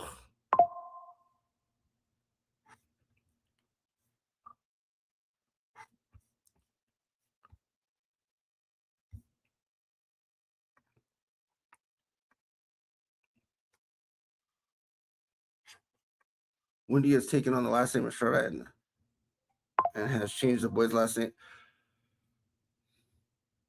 See, that is I don't like that. Because that's just for her own whatever's going on in her mind, it's for herself, right? Like the whole name changing the names. She went from Markel to Adelson before it was even legally Adelson. They were going by Adelson and then next thing you know, it's a strike. Like, you know how bad that's gonna bite her in the face later. Like, you can't do to a little boy. You can't do that. You can't like disregard their father, which she did very early on, and change their names, last name, middle and last for one of them, then her name, and then come on, like, and then being Estrada, like, I can only imagine. Hold up, what? It's Lincoln, and what's the other boy's name? Benjamin.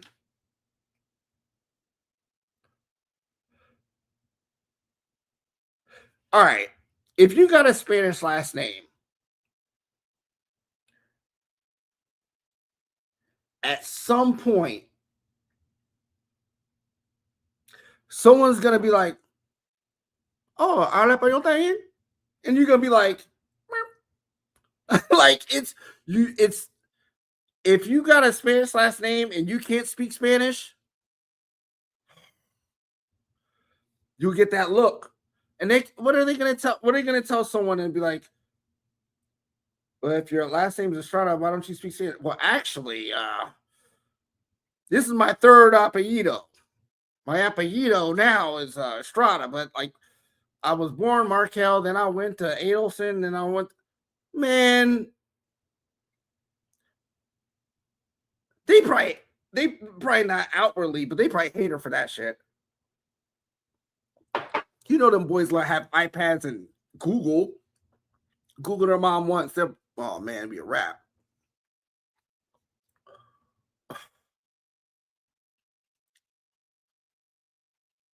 She can't change the no, she can't change their DNA. But sooner than later, those boys will be 18. And not saying at 18 they'll just be free, but like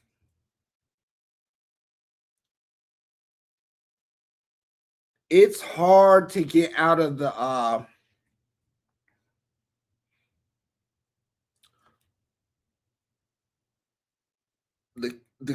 trolling that a toxic mom would has, because it might be easier because they're brothers. This is my assumption, but like I could see like them like comparing notes, like, you didn't remember this back in the day, but I remember this. And they both experienced someone that being raised by someone who has made it her mission to literally eliminate half of who they're made of. And those type of moms have a way of making you feel indebted to them in a way to where you feel like you have to show appreciation for just being alive, in a sense. Like anything, if you bring up any kind of legitimate issue to them that ends up being critical of them, they will turn it around on you and it's like, I gave you life and all that stuff. That's how those type of moms are. This is There's psychology behind it. I'm telling you because I understand some of it from experience. Because but like eh, they seem to all fall into the same kind of format. Like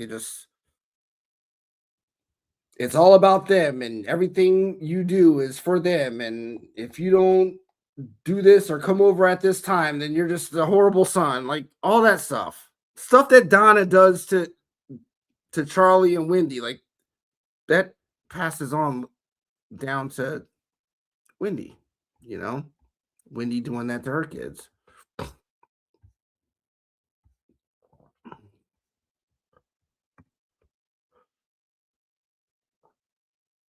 Maybe Estrada is to stop people from hassling Ben in college. Hassling him for what?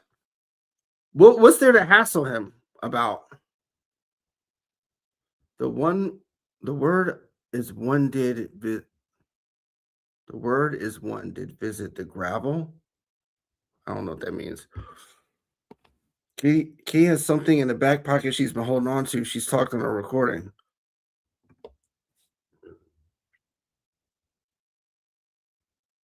I believe it. Yo, there for something. Look, people will be compartmentalized, but when someone doesn't get what they want in a certain amount of time, they're calling the other person. They'll do that for a substance of a small amount.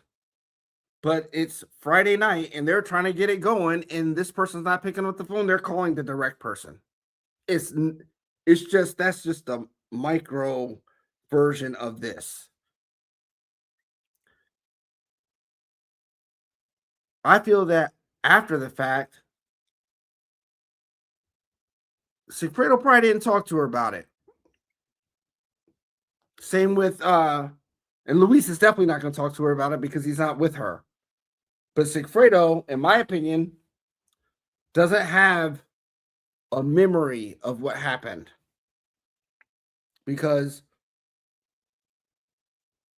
some people who engaged in planned violence make it so their mind is not in a state in which to store memories long term. So some people will drink, they'll do Zans and drink because you won't remember anything.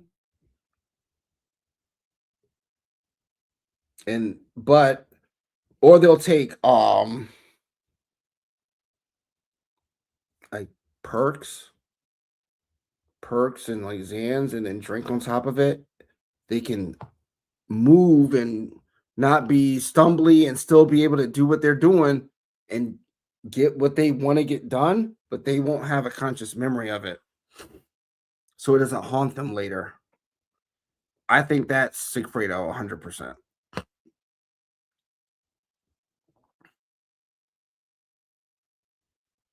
And that's just, it's straight like that. Like people will say, oh, he was drunk. Oh, he was doing this. But you're looking at that from like a civilian perspective. Like this guy is going and doing this all messed up, but he intentionally wasn't driving.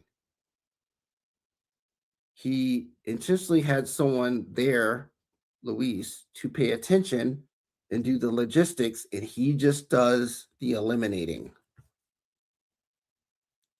because that's what Sigfredo does. And Sigfredo knows what he needs in his system in order to not store the memory that can haunt him later on. So most likely he didn't talk to Katie about any of that because it's not there.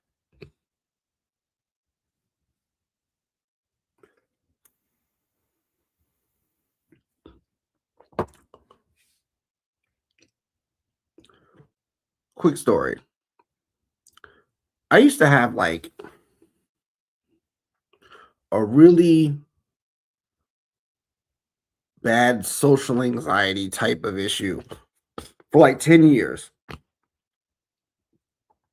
I couldn't go for some reason.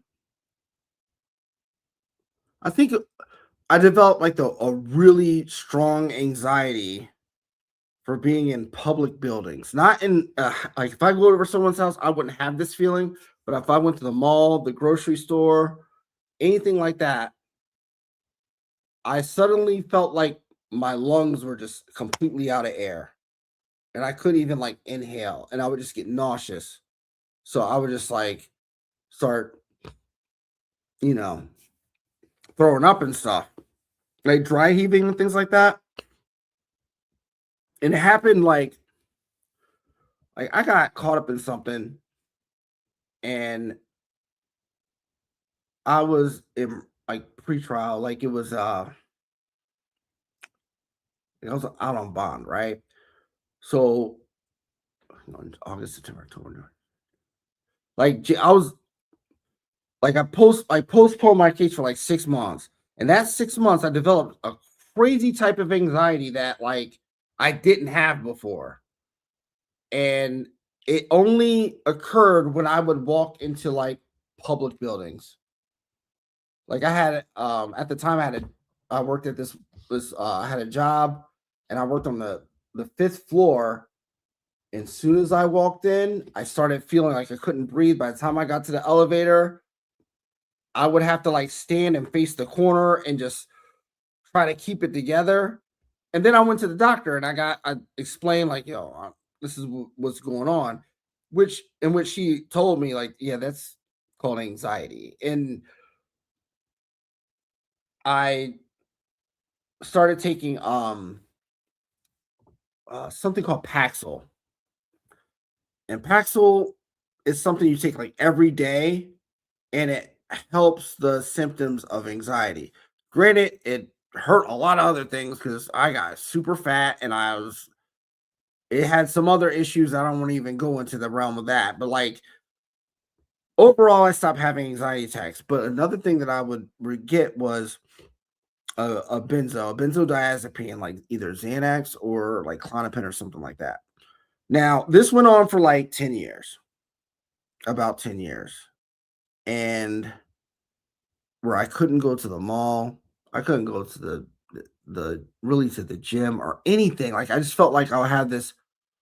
I could, but I would go at these weird times, like 3 in the morning. I would go to the 24-hour grocery store and go shopping because I couldn't just be around people in a large building and I can't see the exit, and it would just be my body would just shut down.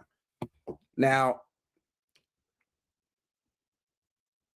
I would go out and I mean, I wasn't like a huge drinker, but like benzos and drinking does not go together at all.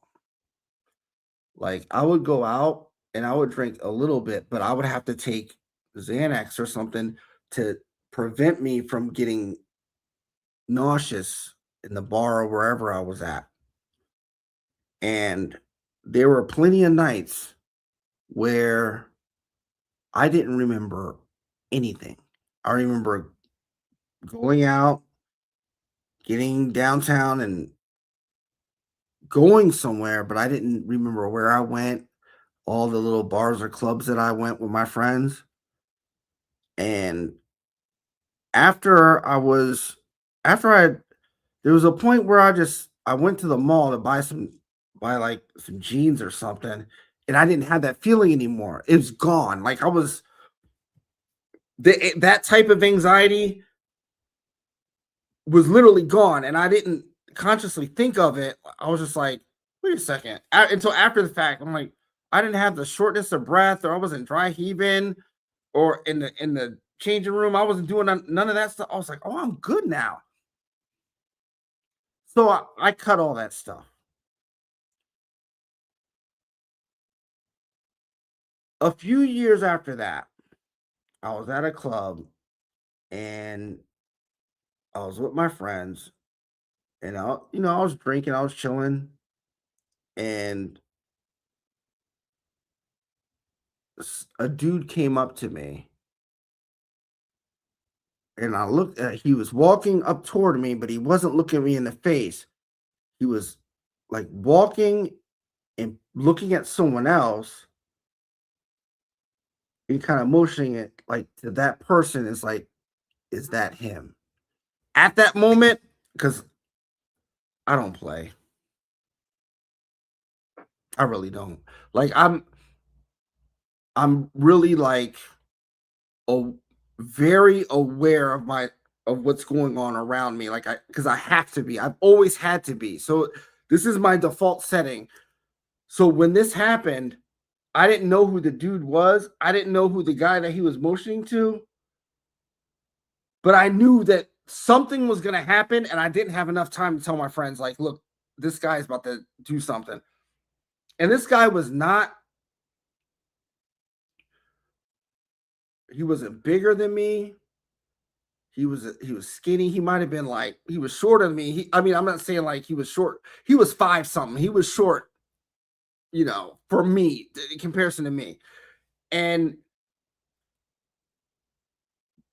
sometimes those type of people are just like way more volatile to prove something. They're really ready to scrap because they know you're bigger, you potentially stronger, and you have a reach on you that they don't have. So right when he was looking at him, I was like, where do I know you from? And then it caught him off guard.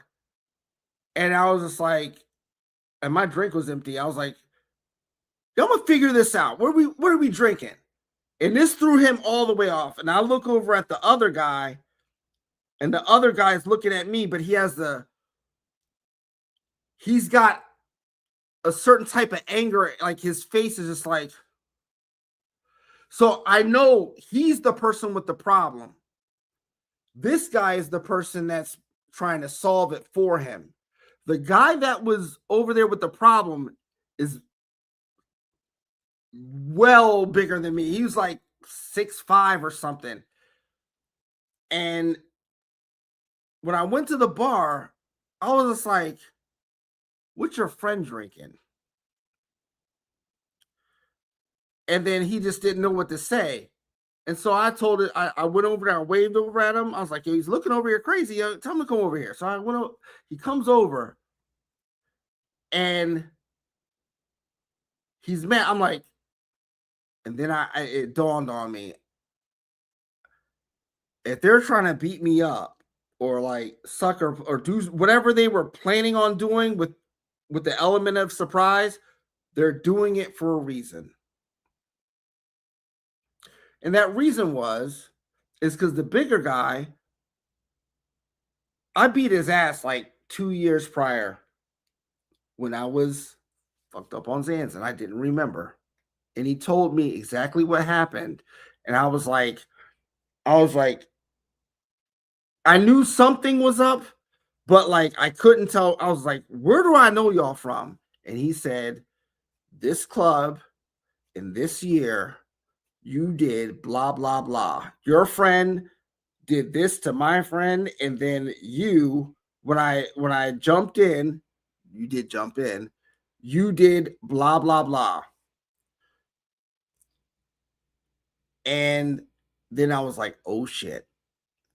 Because I don't remember that happening, but I remember the next day when someone told me that I threw this guy down some steel steps in the winter in the northernest part of New York State that you could be, that's like across the street is Canada.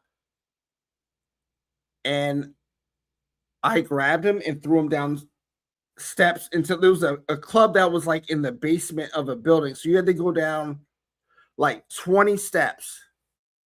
And I threw him down those steps. And he was very injured from that.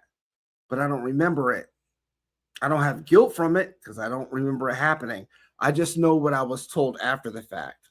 So I say that to say this. If you intentionally do that to block a memory, you can do it. And that's something that Sigfredo did. So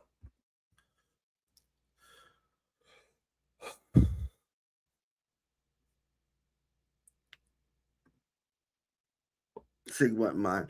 I tell you like this. Like some people have said like Sigfredo is probably like a psychopath. He doesn't feel guilt. He doesn't feel anything like that. I strongly disagree. I think Sigfredo is a big teddy bear. He just has that little thing in him that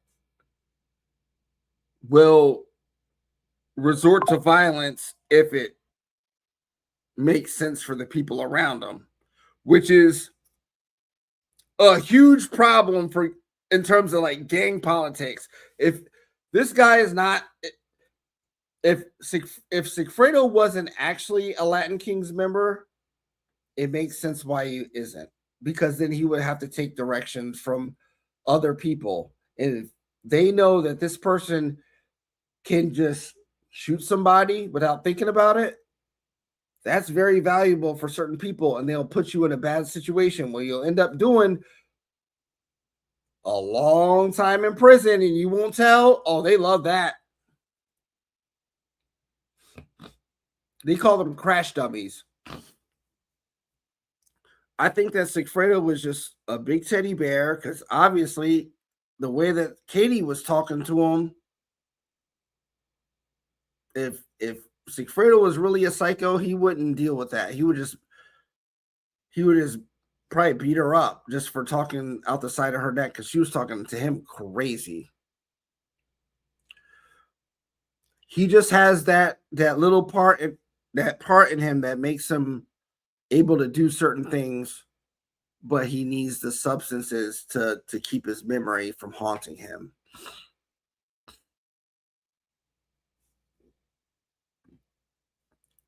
You're looking for your opinion about what specifically? Because I'm trying to keep up with the comments. So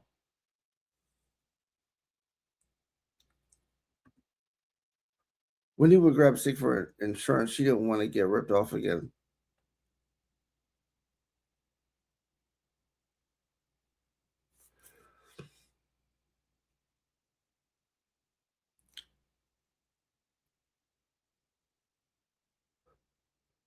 Yes, but no. I think she would, because in her mind, in Wendy's mind, as far as Wendy would grab Sig for insurance, she would, because she doesn't know any better. But if she knew better, she would never interact with him directly.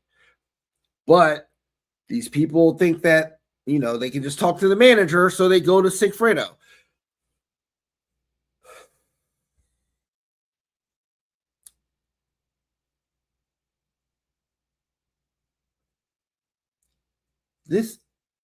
I think part of the reason why I'm so obsessed with this case is that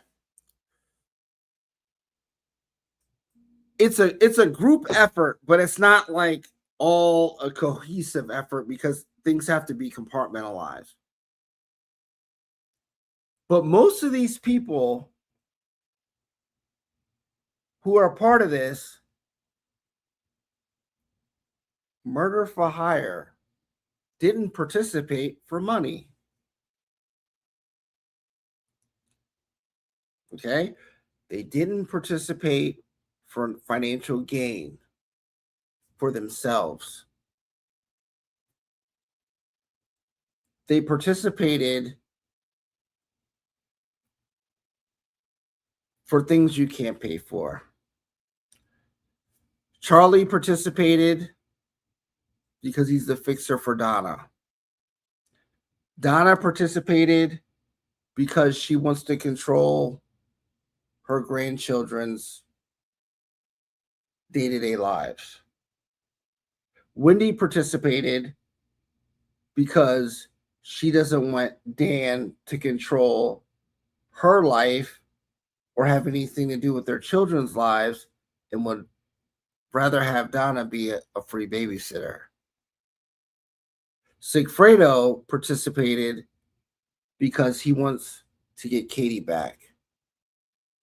Luis participated because Sigfredo can't do all of that on his own without getting caught immediately.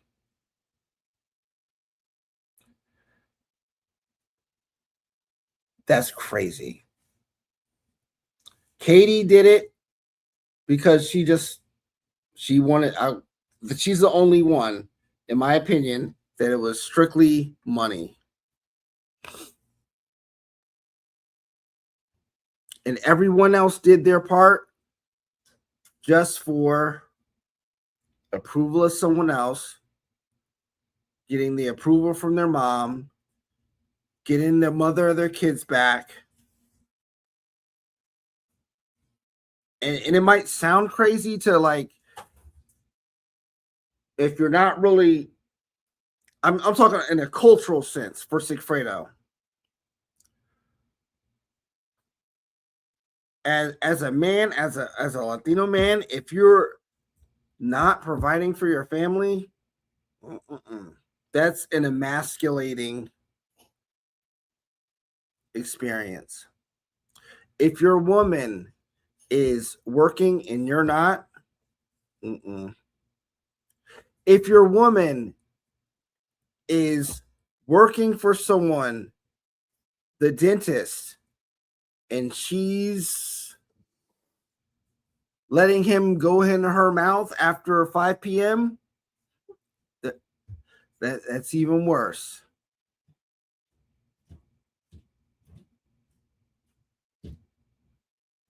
That's bad. If the dentist is paying your wife, who in turn pays the bills at the place you stay, from Sigfredo's cultural point of view, that is looked at as that man is the man of your house. She's working for him and she's doing other stuff with him.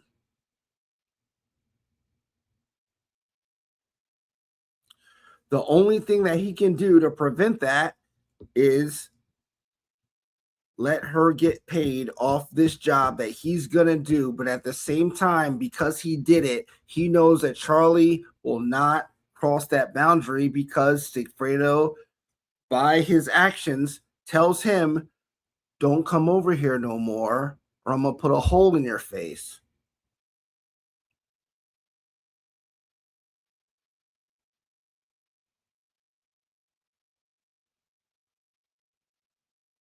What's Charlie going to do? Charlie is so,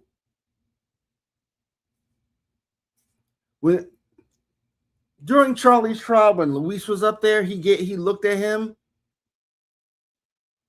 and Charlie shriveled up. He just compressed into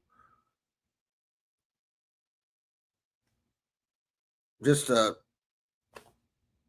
nothing. Luis looked at him like,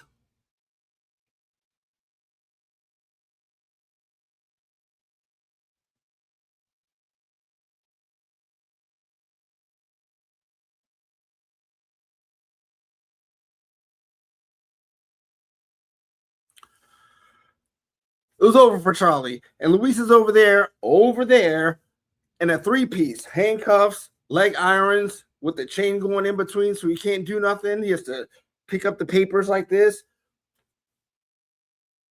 And Charlie's over there scared.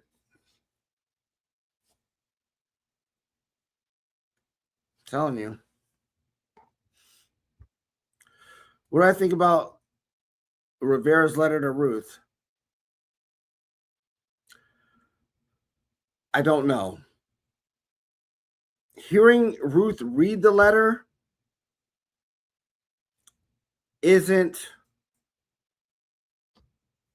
enough for me to understand what Luis is expecting by writing the letter. I have to actually see the letter, and that can tell me a little bit more as to what Luis's intentions may be. Because just writing someone and saying you're sorry may not be, it may be what he wanted to say, but for someone like Luis, there's always going to be there's something else going on with this. If I see the letter and I can see the paper it's written on and how it's written, that can tell me a few things. One thing that it can tell me, if it's worded a certain way, I know if he wrote it himself. Because dudes in jail sometimes put on people, get people that are real eloquent with their speech to write something for them. They'll pay them to do that. So it's not really their words.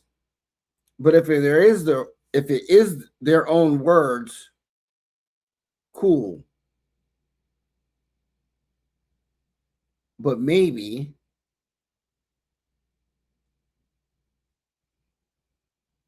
he's writing that letter not for what he tells to Ruth, but what information he can get from Ruth if she writes him back directly. That's what I'm thinking of. If you write someone a letter and it goes to Georgia Cappleman and says forward to the Ruth, and then Ruth forwards it, and then it gets forwarded to Ruth, and then it has Luis's address, and Ruth writes him back, then he knows where she is.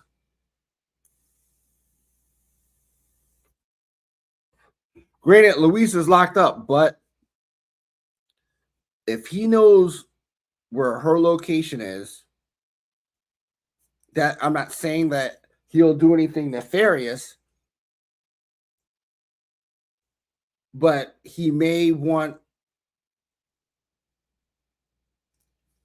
this. The only thing I can think of is him wanting a direct means to contact her without it being filtered through the Bureau of Prisons to Georgia Cappleman, from Georgia Cappleman to Ruth. I think if anything, if he found out where she was directly, he can send someone to, if he can, send someone to say something that to Ruth that can't be told through each relay person. Kind of no different than what I just told you about, where you talk to the direct person, then you don't want to go through the go-betweens. That's the only thing that I can think of. Crash dummy for who though? Katie. It's not he was crashing out for the Latin King. Well, yeah. If Sigfredo did this to win the approval of Katie and win her back, because that's what was said, that's what he will get in return for doing this. Yeah. And the part about crashing out for the Latin Kings, that's a whole other thing, because in the FBI paperwork of the Latin Kings RICO, which Sigfredo was not indicted for, but he was named in that, and he was identified in their paperwork, and he was not called just Tuto, he was called King Tuto. So from the FBI's perspective, he was a member of the Latin Kings.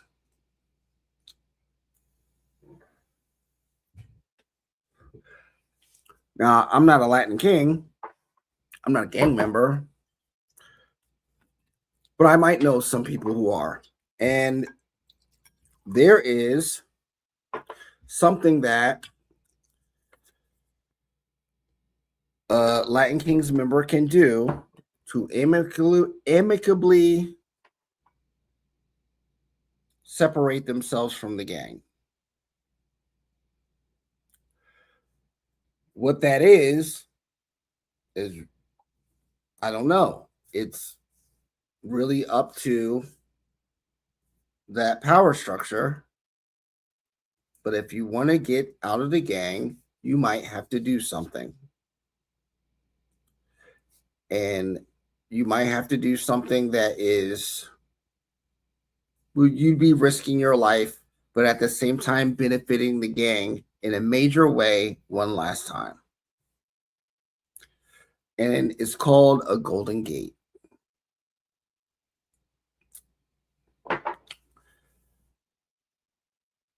Being that the FBI considered Sigfredo Garcia as King Tuto in 2014, and then when he's arrested in 2016, he's only talked about as Luis Rivera's friend.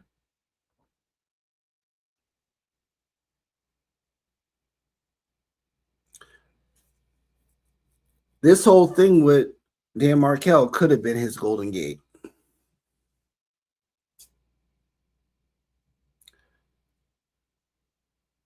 I don't know that for sure, but based on what I know about them, is that that's one way you can get out amicably. I don't know any other way, but I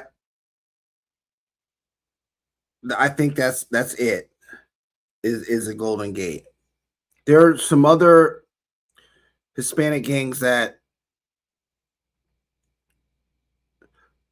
you may be able to leave amicably based on having children and your age, or a combination of both. I won't say which one that is, but that's the thing. But as far as the Latin Kings, it's there's a thing called a Golden Gate.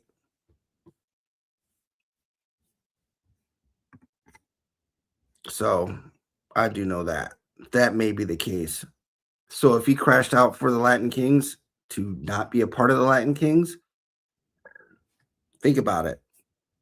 If he's trying to be an upstanding citizen and not deal with the day-to-day stuff that comes along with being a gang member, and you just want to be with your kids and your woman, and that's the key to get out the gang through the Golden Gate process, it makes sense. If you know that Katie will be back with you and y'all can be a happy family, and you also don't have to live up to the standards of being a gang member, would be ideal for you to do that.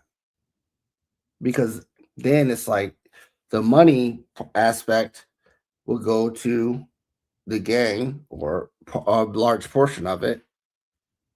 And it might be the part of the reason why Luis was part of it, because he was the leader of that set.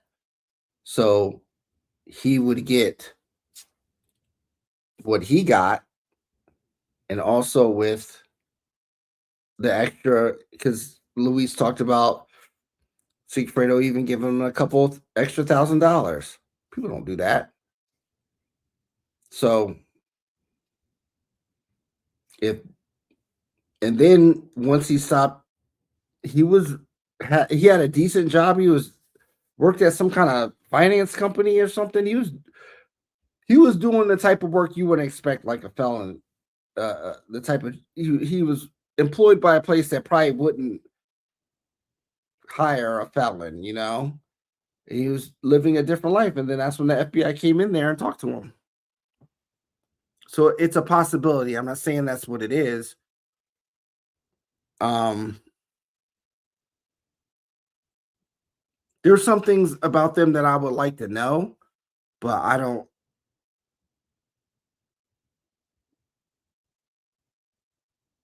really think it's worth it for me to try to connect with them, even though like maybe I could, maybe, but I don't think there's enough. The type of information that I would really want is not something that they would share with me. And that other information the things that I'm speculating on, it's not really doesn't do anything for me to really actually know it for certain from someone from over there.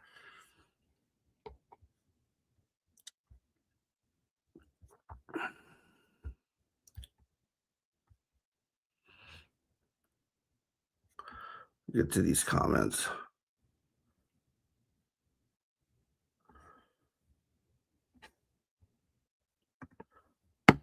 Oh yeah. Oh, let me tell y'all this. Speaking of Ruth Markel,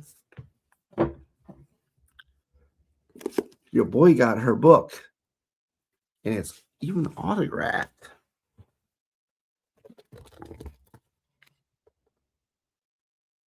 See that? She called me Christopher.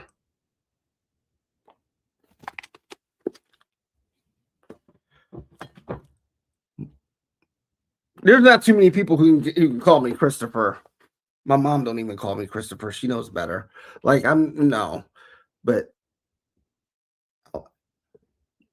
Mrs. Markel can call me Christopher, and I'm perfectly fine with that. I got an autographed copy of her book, and I'm gonna this week I'm gonna read the whole thing this weekend, I think. Because I know there's some gems in here that I couldn't find from my normal research. But I just like today, because I got out the mailbox today, and so I just opened up the pages and I read a couple things. I'm like, let me put this on my timeline, and there's probably some gems in there that probably have been overlooked, but I'm gonna really go through her book for real, and Leslie resent it to me, so I appreciate Leslie for that, but it's a really good feeling to get this book from her. So, and calling me Christopher is there's not many people that can do that, and it put a big smile on my face seeing that. So, um, oh, Maya wants to know, why did Katie participate? Katie is about money, 100%, as you said.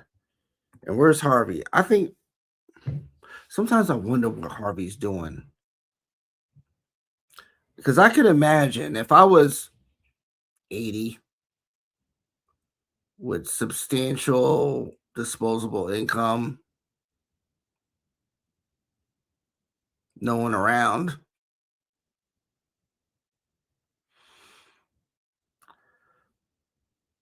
I don't know. I mean, I don't know shit, but like, I don't know. Like, he can't. There's nothing for him to really do, right? I mean, this case is very niche, so it's not like he can just walk down the street and everybody's like, "Yo, that's Harvey. I saw you at the trial on Law and Crime, and you're sitting there with your Patagonia vest, looking like like that. Like, no. Having a face transplant, that's wild. For those joining late, what do you think will be happening? I don't like saying what I think will happen.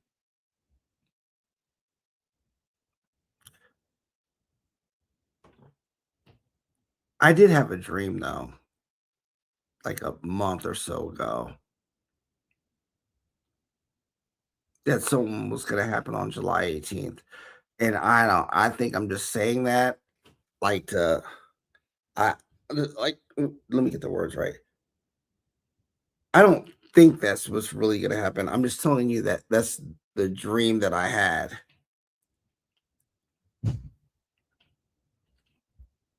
So I'm not I'm not like a psychic or anything like that, but I had a very vivid dream of this happening. So if it does happen, then cool. If it doesn't, I'm telling you, this is something that like is a dream that felt like real. Like I was kind of like in the area when it happened or something. It was weird. Yes, left the chat.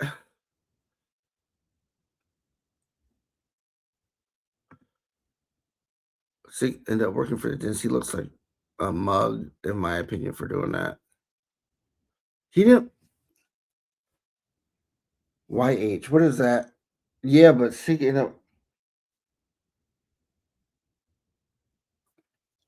um, if you mean like working for the dentist as a in a sense of like he's committing a homicide for the dentist, I don't think that part really mattered. I think what I think what mattered was that the main beneficiary of this mission is Wendy. It's not the dentist. Because from what Luis was saying, he knew of the dentist only as the person who Katie was working for and the person that she was dealing with after 5 p.m. He wasn't connecting the dentist to Wendy as anything or siblings or anything. If not even in a gang setting, but if it was like, hey, my girl is cheating on the mother of my children is cheating on me with her employer, and her employer wants me to take out his brother-in-law. What do you think about that? You want to help me drive over there and knock this down? What? That sounds crazy. That's a big no. No one's going to be going along with that. But if the beneficiary is Wendy and he just says the lady, the lady, the lady, it doesn't go any, it won't be questioned any further because it's no one's business to know anyone outside of the person who's directly paying them to get this job done. So there's a good chance that Sigfredo didn't even know that Wendy and the dentist were anything more than acquaintances. If you think about it, Wendy's relationship with Dan is understandable for Sigfredo. And Wendy could easily, I think Wendy would know at least a little bit to say to not tell Sigfredo that they're siblings.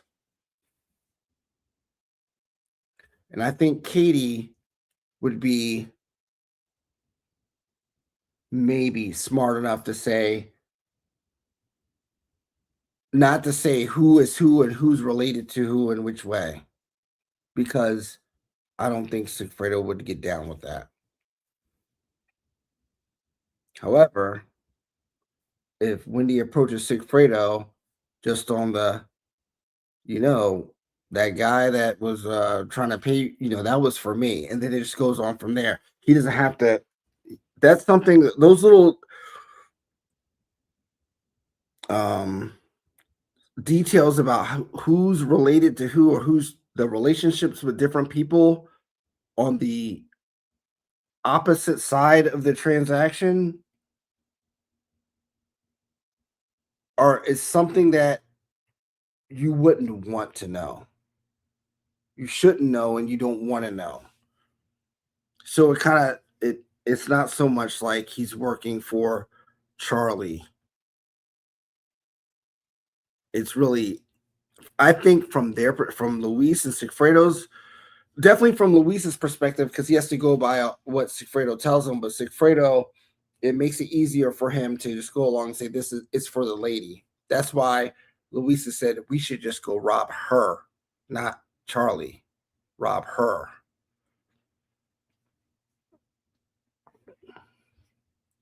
Magbags is femme fatale. Yo, she kind of is, because some of her other uh wiretap calls, it seemed like she's a whole liability. Talking about, oh, I made a $1,500 with such and such dude.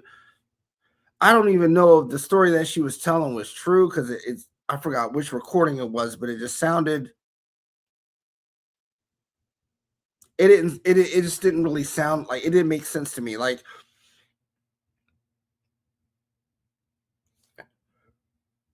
when people are talking in code, or they're talking about things adjacent to criminal stuff, I can listen to and understand. For the most part, I understand what they're saying.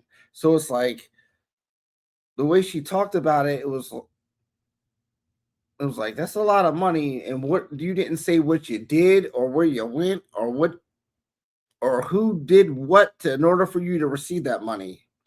So I think she was lying about, um in that specific call, that she was lying about, like, what the item of value was that she was exchanging for the $1,500 for 1 hour of her time, and she didn't say what she did, when the person on the other end of the phone was like, "For what?" "Oh, I will, man." But Katie,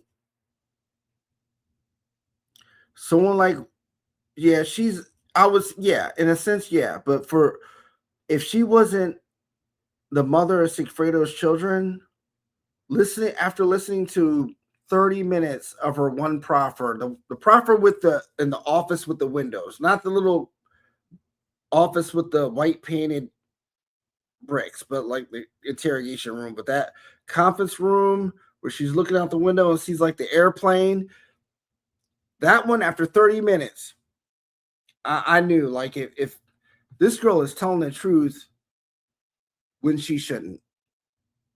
And the fact that she's telling the truth tells me that she doesn't know that what she just admitted to is deadly. Like, she would be, and I said this before, I said this in videos before. If you hear about a woman who's adjacent to people who are involved in street activity, and they're found chopped up in several garbage bags, or not found at all, it's just a picture in a funeral home, is for stuff that she was doing, and taking money that's for someone else for yourself. Good night. And this is this is like 5-figure amount that she's doing. People, I mean, I tell you this, like, you do someone like that for like $5,000, you could probably expect to not survive that, or an attempt to be like, if someone's really about that and you do something like that to them for like five, it's over. It's enough. It doesn't seem like a lot of money, but if other people are aware that you let $5,000 go because someone's stealing from you, that means other people are welcome to steal from you. That just causes more problems. So you have to eliminate that person. And in that case, it would have been Katie because she doesn't even have a clue what to lie about.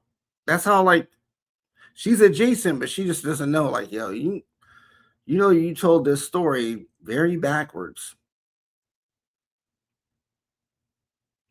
So Fredo's not supposed to tell you I'm going out of town. I need expense money. You're supposed to tell him the dentist told me or whatever to go over and to tell you to go over there this weekend because he'll be there. That's what you're supposed to do. See, Fredo's not supposed to know when he's supposed to go up to Tallahassee. That's your job. And there's no such thing as expenses in crime. It's just the payment for the job. No one's filling out an expense report like, oh, I hope I get my file for I get a per diem on $30 a day. No, it's nothing like that. You pay for the job and it's a wrap. No one's like acting like that's some stuff like you would do if you worked for like a pharmaceutical company in the 90s or something, and you would go and do luncheons and feed nurses rice, and the doctor sign a bunch of scripts or something. You do a expense report on a fucking rice and chicken that you brought over there. Like this, there's no such thing as expenses in crime. That's just very wild to hear. Katie seems ideal, especially for a gangster. Love is a power drug. It's not really love if it's a toxic monster like Katie, because Katie was saying some crazy stuff, just like Fredo, like really, really hateful stuff. Like that's something that I think like a woman like her looks, she could win over a guy, but from what it looks like is that they've been around each other since high school. So she really knows Sigfredo and knows everything that triggers him and everything. So she knows when to press the buttons and when not to press the buttons. And Sigfredo, I'll tell you this, like someone like Katie, who's involved with someone that's in the streets is a horrible idea because they end up doing something for themselves, thinking that their dude will cover it or whatever, and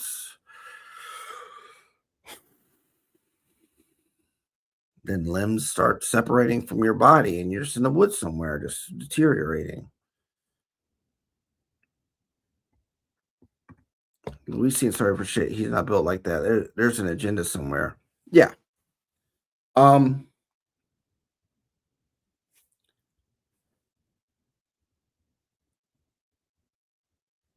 Regret and guilt, like true guilt. If you're, if whatever you're doing, if that's something that, all right, I'll put it in a better term. Like, say, if you're around a certain activity that just happens to be illegal and you benefit from it, you've always benefited from it, and then one day you get caught, you're not regretful. You're not. Like,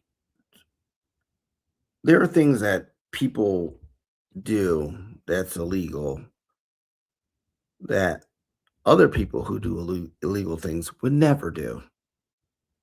And if they got caught up in something, they would feel bad because it's not what they're about. For example, if like there was the one football player, Michael Vick, and he was fighting pit bulls.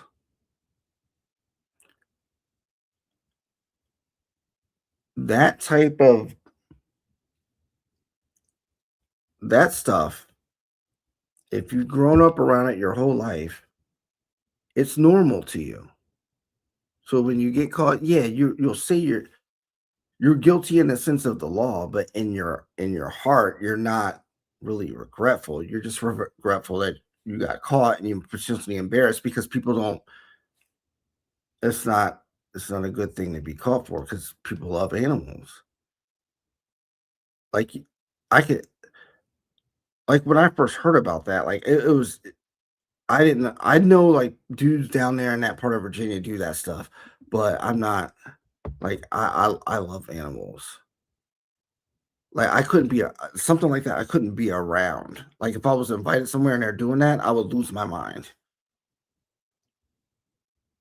Like, I have a very soft spot for animals.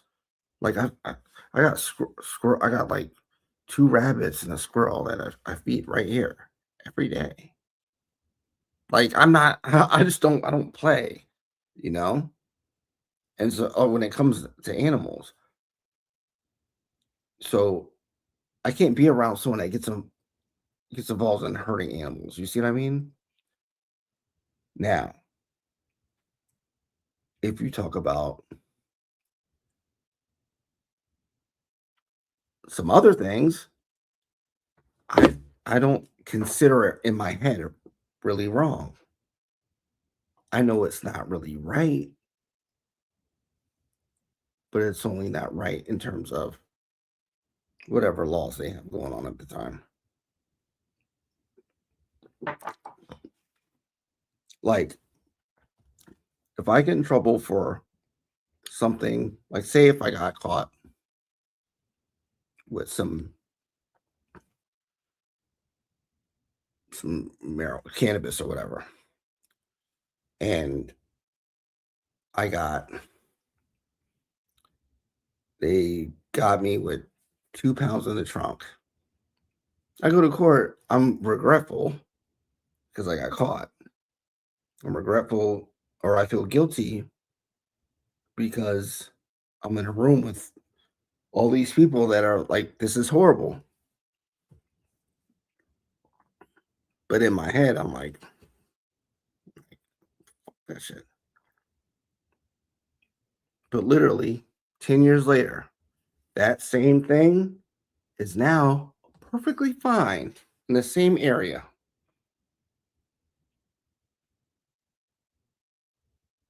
People have whole storefronts with this shit. They do the same exact thing every day legally now because they changed the laws. They're not guilty or regretful anymore. If I did the same thing in the same place now as in '06, '05, no one would bat an eye. That's what I mean. So guilt there's guilt is sometimes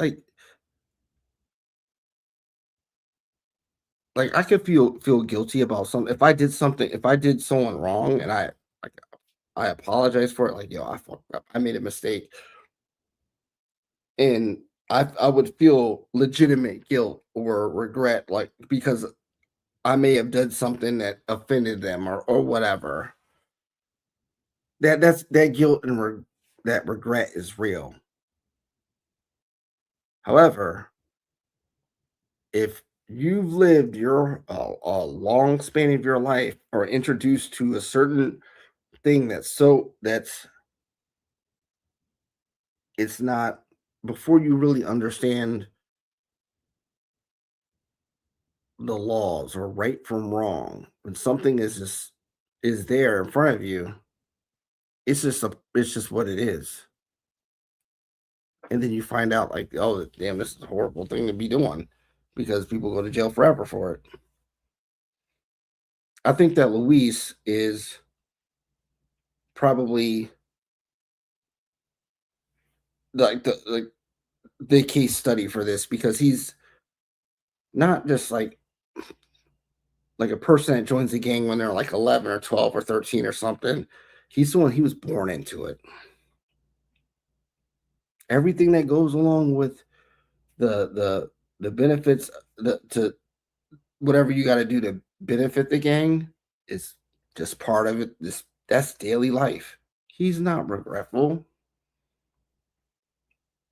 because he looks at whatever he was doing was part of the prerequisites of day-to-day life as the leader of a Latin King set. And that's what he was doing.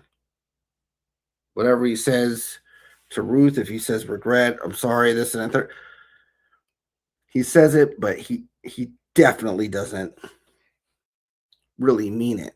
If he does mean it, he probably means it in the sense of that was not the right person to do this to. The action itself is one thing, but like if he has an understanding of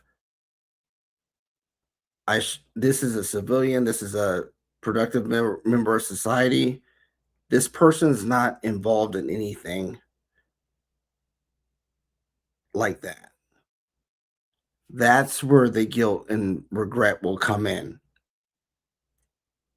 Because there's certain things like if you're into, say if you are selling D-rugs and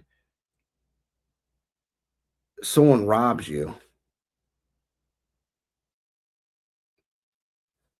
you know they're not feeling guilty for it, and you can't really be mad for it because that's part of the game. That's part of it. You're gonna get robbed. You're doing too much, you're gonna get robbed. Whether face to face or someone climbed through your window when you're out, it happens. Now, Luis was the person that robs drug dealers. He said it before, and I believe every word of it. He knocks on your door, you open it, he points a gun at you and says, "Give me everything."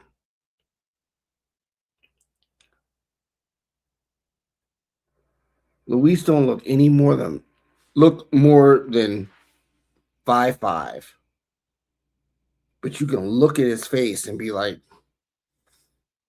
it's a wrap. So someone like Luis, who's used to robbing drug dealers or whatever else, that if it's a violent outcome to something in the process of benefiting the gang, as far as like robberies and things like that, it's normal. But turning the business end of your gun on a civilian, or in the process of that, of someone that's not just not involved in anything you got going on, make it worse. He's a law professor. Even worse, he's a criminal defense attorney professor. That's the guilt. This man teaches people how to beat cases. That's something that would trigger guilt in someone like Luis. That makes sense?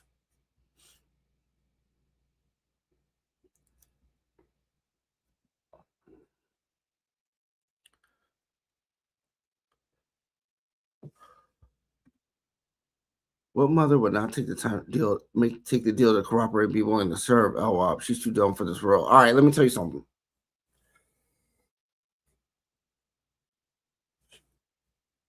It might seem like common sense, but from Katie's perspective, if she were to just all out rat on the father of her children, yeah, she would be free, but her standing in the community, whatever it is done.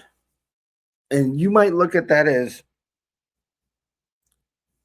well, they're not your real friends or whatever. But it's snitching. And Katie's not, once she involved herself in this type of stuff, she's not a civilian anymore. Ever. And that's the thing with snitching. Like when a lot of people like mess up the what I feel the definition of snitching is, and it's very simple. If you, I'll give you an example. I'll tell you how. There's a couple times I've called the police. So I had a townhouse, and the walls were really thin, and my neighbor was she was a single mom. She had two kids, and I think they were like 7 and 3, right? And the mom was she was Muslim. She was a African American, but she was what Muslims call a revert, someone who converted to Islam, right? And she, on the surface, was what someone Islam would say on their deen. They're on the right path. Deen means path in Islam, right? Where you're following all the rules. Like she, so much so, had like she wore um like a hijab is like just the covering here, but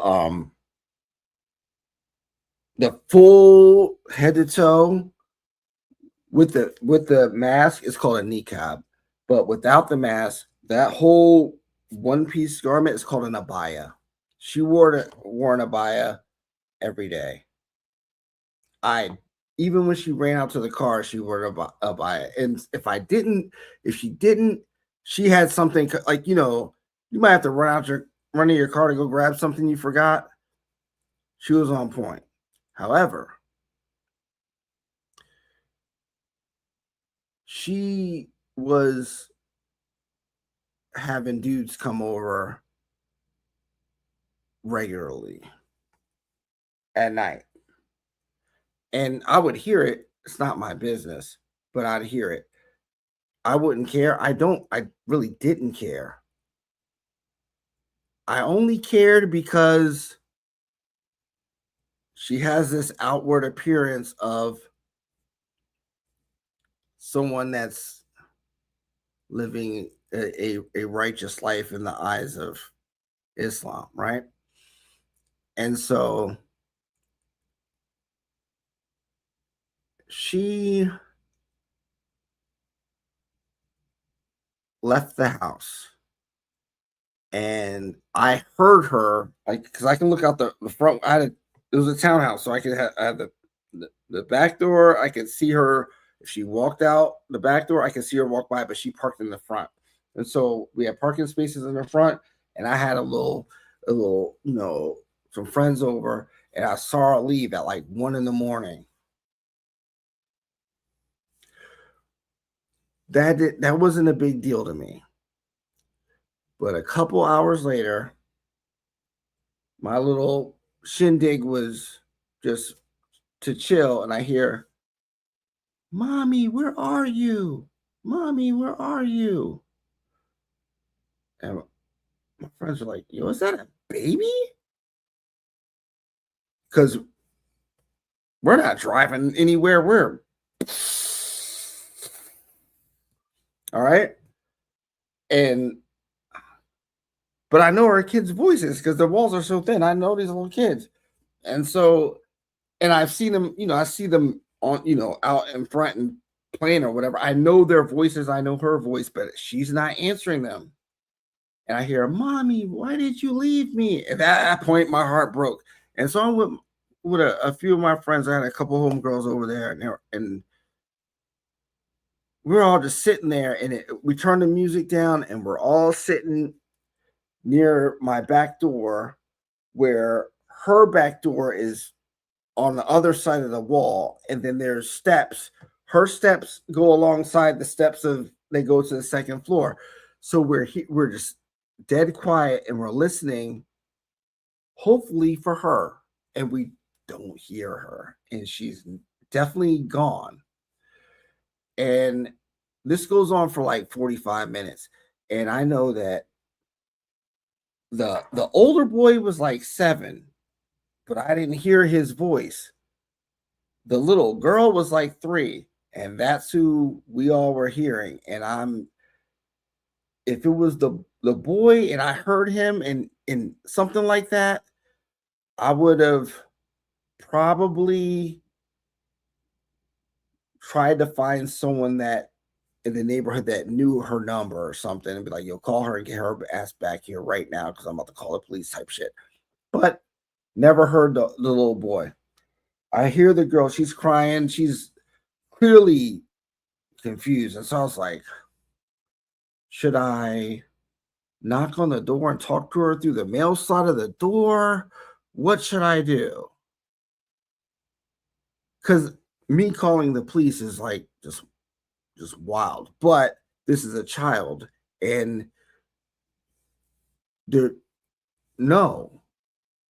Or like, oh, we don't want to get the mom in trouble. No, I don't want to get the mom in trouble.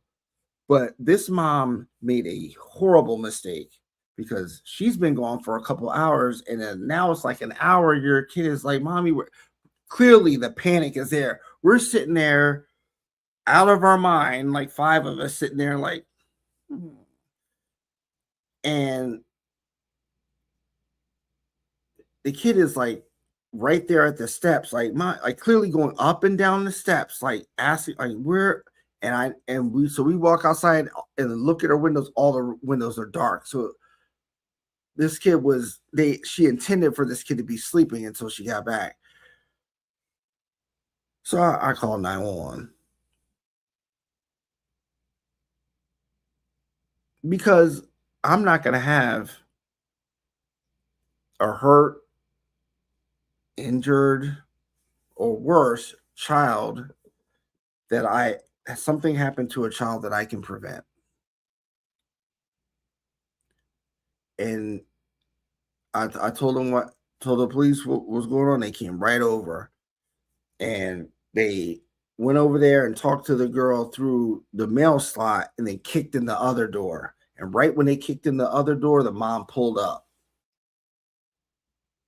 And it was like the mom, I thought the mom was gonna like the next day say something to me because it can put 2 and 2 together. You left your house and I was having a party at my house. So who else was gonna call? Because at the other side of your townhouse, it was vacant. So no one, they just moved out. So who else was gonna call? Who else was gonna hear them? So she didn't say shit to me. And I wish she would have. Now, that's what I did there. It's not snitching. Snitching is when you make the decision to break the law for your personal benefit, then choose to assist those that enforce the law for your personal benefit. That's a snitch. So, Katie, who chose to break the law for their personal benefit, if she were to then go ahead and assist those who enforce the law for her personal benefit by cooperating with the authorities, then she'd be a snitch. And her social, everything she knows, her friends, something, maybe even her family, they snitching is like radioactive. Like if you're a snitch, everyone that's around you is like that's a snitch too. It's not really just so much like a street thing. It's really like self accountability. Like if I talk to you on the phone, I don't one day just say I'm gonna do something to make AT&T call you to pay my cell phone bill, right? No, I'm accountable for what I do. It's just the way it is. And if you can't, like they say, don't do the crime, do the time. If you know what you're doing, you know that you're being part and parcel to someone who will not be living at some certain point in time, that will come back to bite you and you'll be in jail forever. Should have thought about that. It's not as easy as it sounds, because you're betraying you're betraying people close to you, and you're showing at the same time that you have no self accountability. That's the worst part about people who snitch, especially if you're like really close with that person or your friend, and then you see them just saying, yeah, them over there, that one, he did blank. When you have that happen to you, you'll understand it's the worst form. It's a horrible form of betrayal. So, but now she's all like, hopefully the information she have is worth her freedom. Right. Like, listen,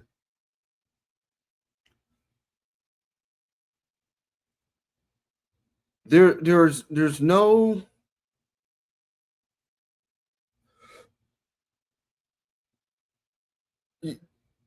true crime wifey saying it just flat out. You don't endanger children. You don't put elderly in bad situations. You don't hurt animals. Like, it's not, you don't need some sophisticated like book of morality in any form to have that. I think that's just like, it should just be like part of your default setting. And if it's not, there's something probably seriously wrong with you. And like, if someone is puts a kid in a bad situation, you call, that's not snitching. But I told y'all what snitching is. I should just like not publish it, maybe, but that should be like the real definition, because it's very simple. Squirrels and wildlife, raccoons, PSA, leave fresh water out for wildlife and strays. If you feed the birds, feed. Listen, I feed all the animals to the detriment of my yard, and my yard's got, rabbits have moved in. They're comfortable. They get romaine lettuce, tomatoes, all that shit, and it's destroyed it. This is last season that animals live over here. It's like, it looks crazy. My backyard looks crazy. So it's possible she only recently discovered she has an ace in her pocket. She didn't know everything. Otherwise, I agree, she would have played it a long time ago. That might be true. I think for someone like Katie, who's really just ignorant to how a lot of stuff works, I think being in prison, if she talks to enough people, they might be like, what happened? Because if I can hear small details in her story that tell me a whole lot of other stuff was going on, someone in jail told her. I agree 100%. She trusted Charlie to get her off on trial 1, but trial 2, she would have played everything and she had. Yeah. You can't. I mean, if you go to court for somebody to protect them in some way, that's not the best idea. If you go and take a charge for someone, knowing the consequences to protect someone, that's different. That's different. If you take the fall for someone, I can understand that. And if they reward you for that afterwards, that's cool. But in certain situations, if you take the fall, if someone's about to, if whatever you got going on in this case with this person, if you just work out an agreement where the prosecutor will say, look,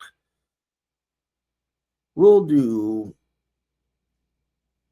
3 years probation, 2 years suspended. Just don't get any trouble for 2 years. You won't go to jail, and you just go to the probate, like go to PNP for every quarter for a year, and you go home. You have a felony on your record, but your friend here, we're gonna put them on a stat docket, or we'll make it so like we'll put this on the back burner for a year. If they don't get arrested again, then we throw it out, and then y'all are good. That's how it should work, but not fighting a case on behalf of, like, going to trial and all that stuff to protect someone is wild. Is But if you plead guilty to something to prevent someone from going to prison, that's a real friend.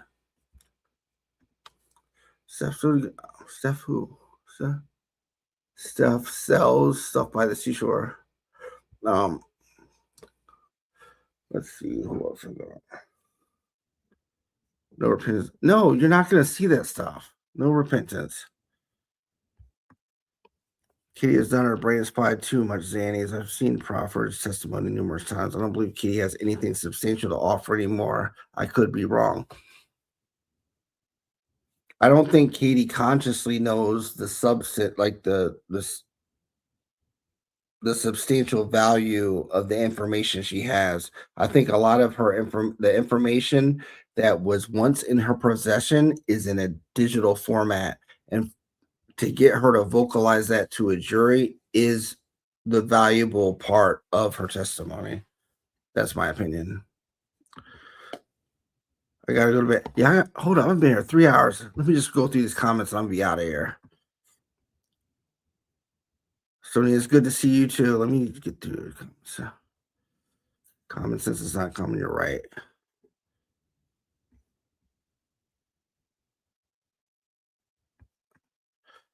I think I get it now. Verse with Katie, I finally see why she didn't flip. I still think it's so F that she didn't. I think okay, good. It's she would have been free, and she would have had probably no friends. She would have been had to move somewhere. She wouldn't have heard the end of it. It's it's that's like I said before, the consequences. Be very aware of what could happen, because nowadays it can lose been living life, an adult life since 12, 13. His parents were gang members. He was he listen, like if you grow up in a gang, that is normal. There's no Your frame of reference is centered on the gang. And if you ever meet someone who's like that, it shows, because they don't think for what they do for themselves. It's like I do this for the gang. I do this for the SAG. I'm glad, like, early on I was always told, don't ever go join a gang. There's no reason. You don't need no, don't do it. And now, as I'm older, I can totally understand that.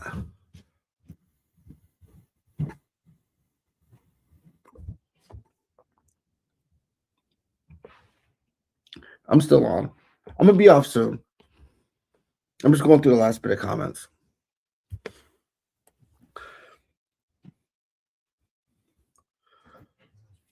I think Katie really doesn't know answers. Katie knows answers, but she's allergic to the truth. Like it's very hard for her to just say the truth unless it's the truth that she doesn't know makes her look bad.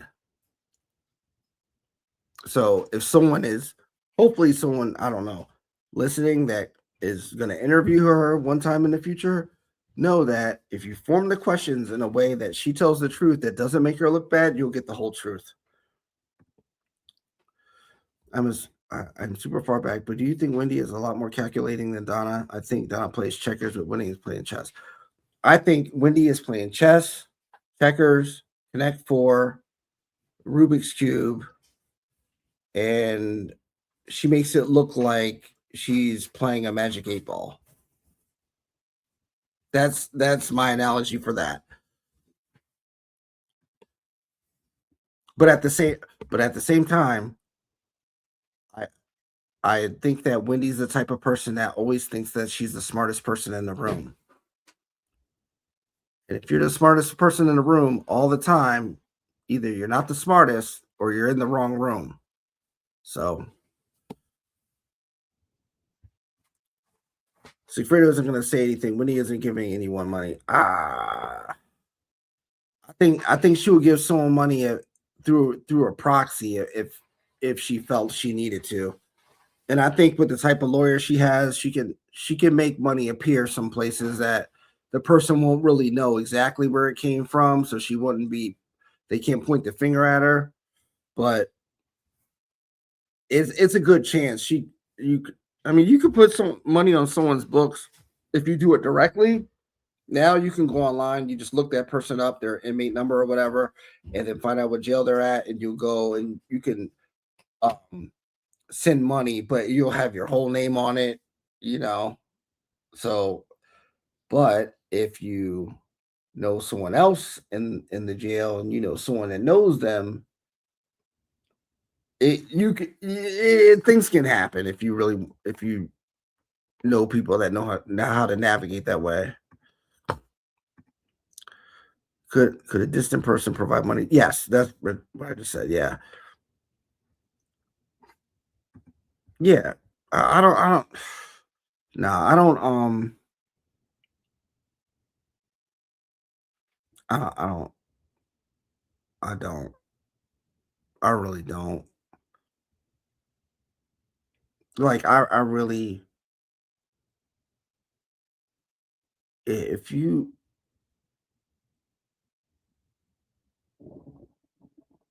put it this way, if you hurt a child, and I'm aware of it,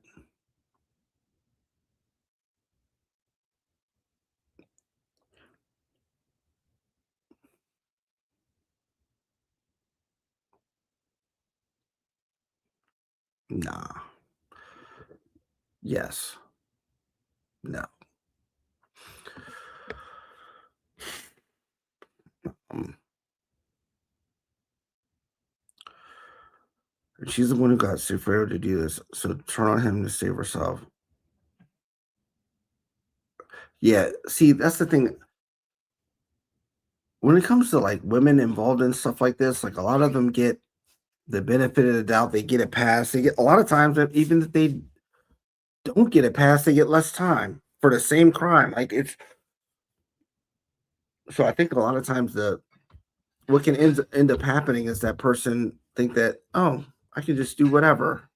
It's or get someone to do this and it won't be so bad. There's a lot of things that go on with some people's decision making when it comes to doing things along these lines, and it's like sometimes they lie to themselves and think, oh, I'm not really doing this, or especially after the fact, they'll try to convince themselves that whatever participation that they had, they minimize it,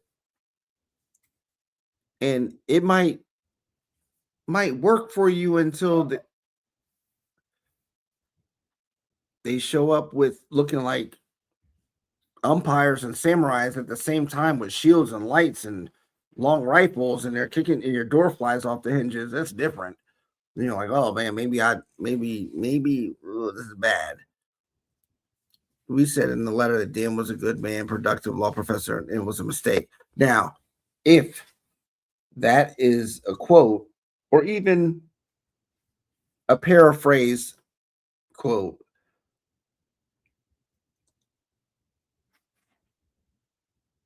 Just him saying that is a means to let Ruth know, I know who your son was, not just the identifying factors to eliminate him, but I know the type of person I did this to. That's where the guilt comes in. Like I said earlier, if you he doesn't feel I don't think Luis feels guilt for acts of violence against people who are involved in certain things in which the rules of the game mean violence is just a part of it and they're ready for it, and they shouldn't be surprised about it. They should just be more careful. But someone like Dan Markel, the way that Louis, if he said it that way, he means it as in this, the mistake was the type of person he was, the life that he lived should not have the consequences that I put forth toward him, if that makes sense. Saying he's a good man, productive, that's one thing, but saying that he's a law professor tells is, in my mind, the way I see it is that the type of person Luis is, he thinks that that will resonate with Ruth Markel because he's telling her he's not in the streets. He's a civilian. He's a not just productive. He's productive in a whole way that someone like Luis would benefit from, not just him, but the people he teaches or have taught, you know? That's the type of guilt that he tries to make resonate, would try to make resonate with Ruth, but he doesn't express it that way because he's on a whole his whole way of just speaking is it's a certain way that's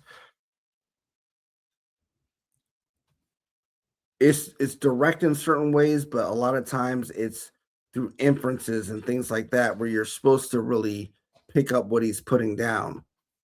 And if you're not like that, then you're not, it's going to go over your head. Just like in his proffer, a lot of stuff that he was saying was going a lot well over everyone's head. I mean, they're speaking the same language, it's just not the same frequency. What Cass? Katie had money from her mom dying and her successful siblings. I don't think there's any connection to money from others.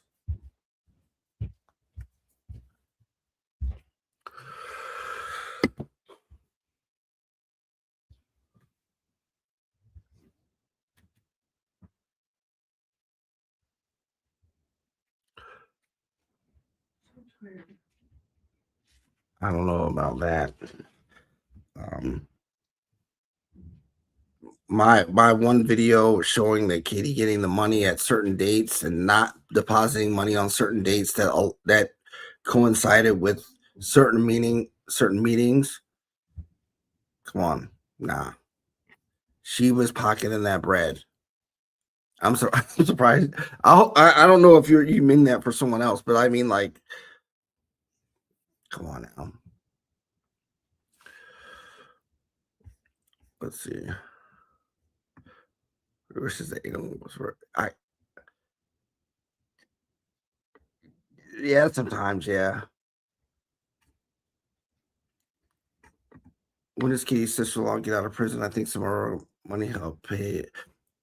I knew her release date. I think her name is Samantha Shea Magbanua. It's within the next, it's 2026. It might be within 8 years.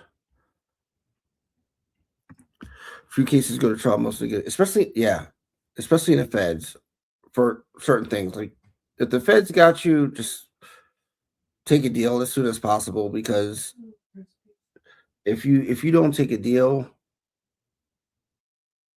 they're just gonna get you with a superseding indictment, and you'll just hate your life after that, and then you just face more time and for wasting their time. I think Kitty needs shock therapy, if anything. RB stands for years. She's also not previously afraid of any connection. Katie is worthless to prosecutors. Nah, she's worth something. She's worth. I think she's worth a lot more than she even knows she is.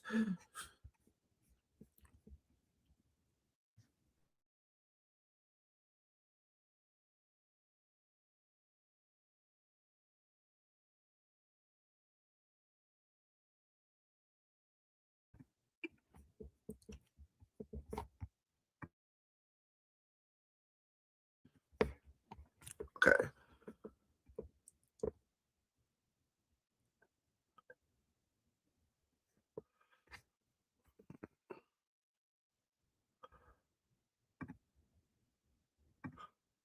All right. That's about it for me. 3.5 hours. I'm tired. I want some French fries or something. So thank y'all for watching.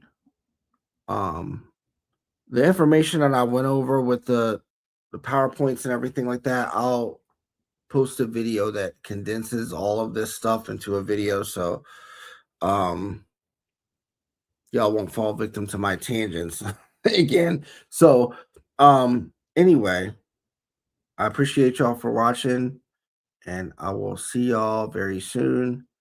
And I'll have my Ray Rivera documentary up as soon as possible. If you haven't seen the Unsolved Mysteries episode from the Unsolved Mysteries reboot on Netflix, season 1, episode 1, Mystery on the Rooftop, that's about the case of Ray Rivera. You can look it up on Wikipedia and all that stuff. Try to absorb as much content as you can about this, because when this shit drops, this shit's gonna be different. So that's all I gotta say.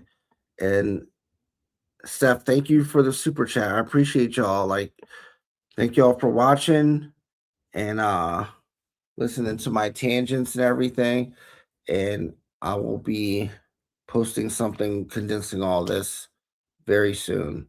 But definitely watch the Ray Rivera episode on Netflix, please, because that's I think that's that's the it's it's gonna be things are gonna change after that. So uh y'all be safe and have a good weekend. Don't do nothing stupid. Don't buy a burner phone. Stay disciplined. I'm out.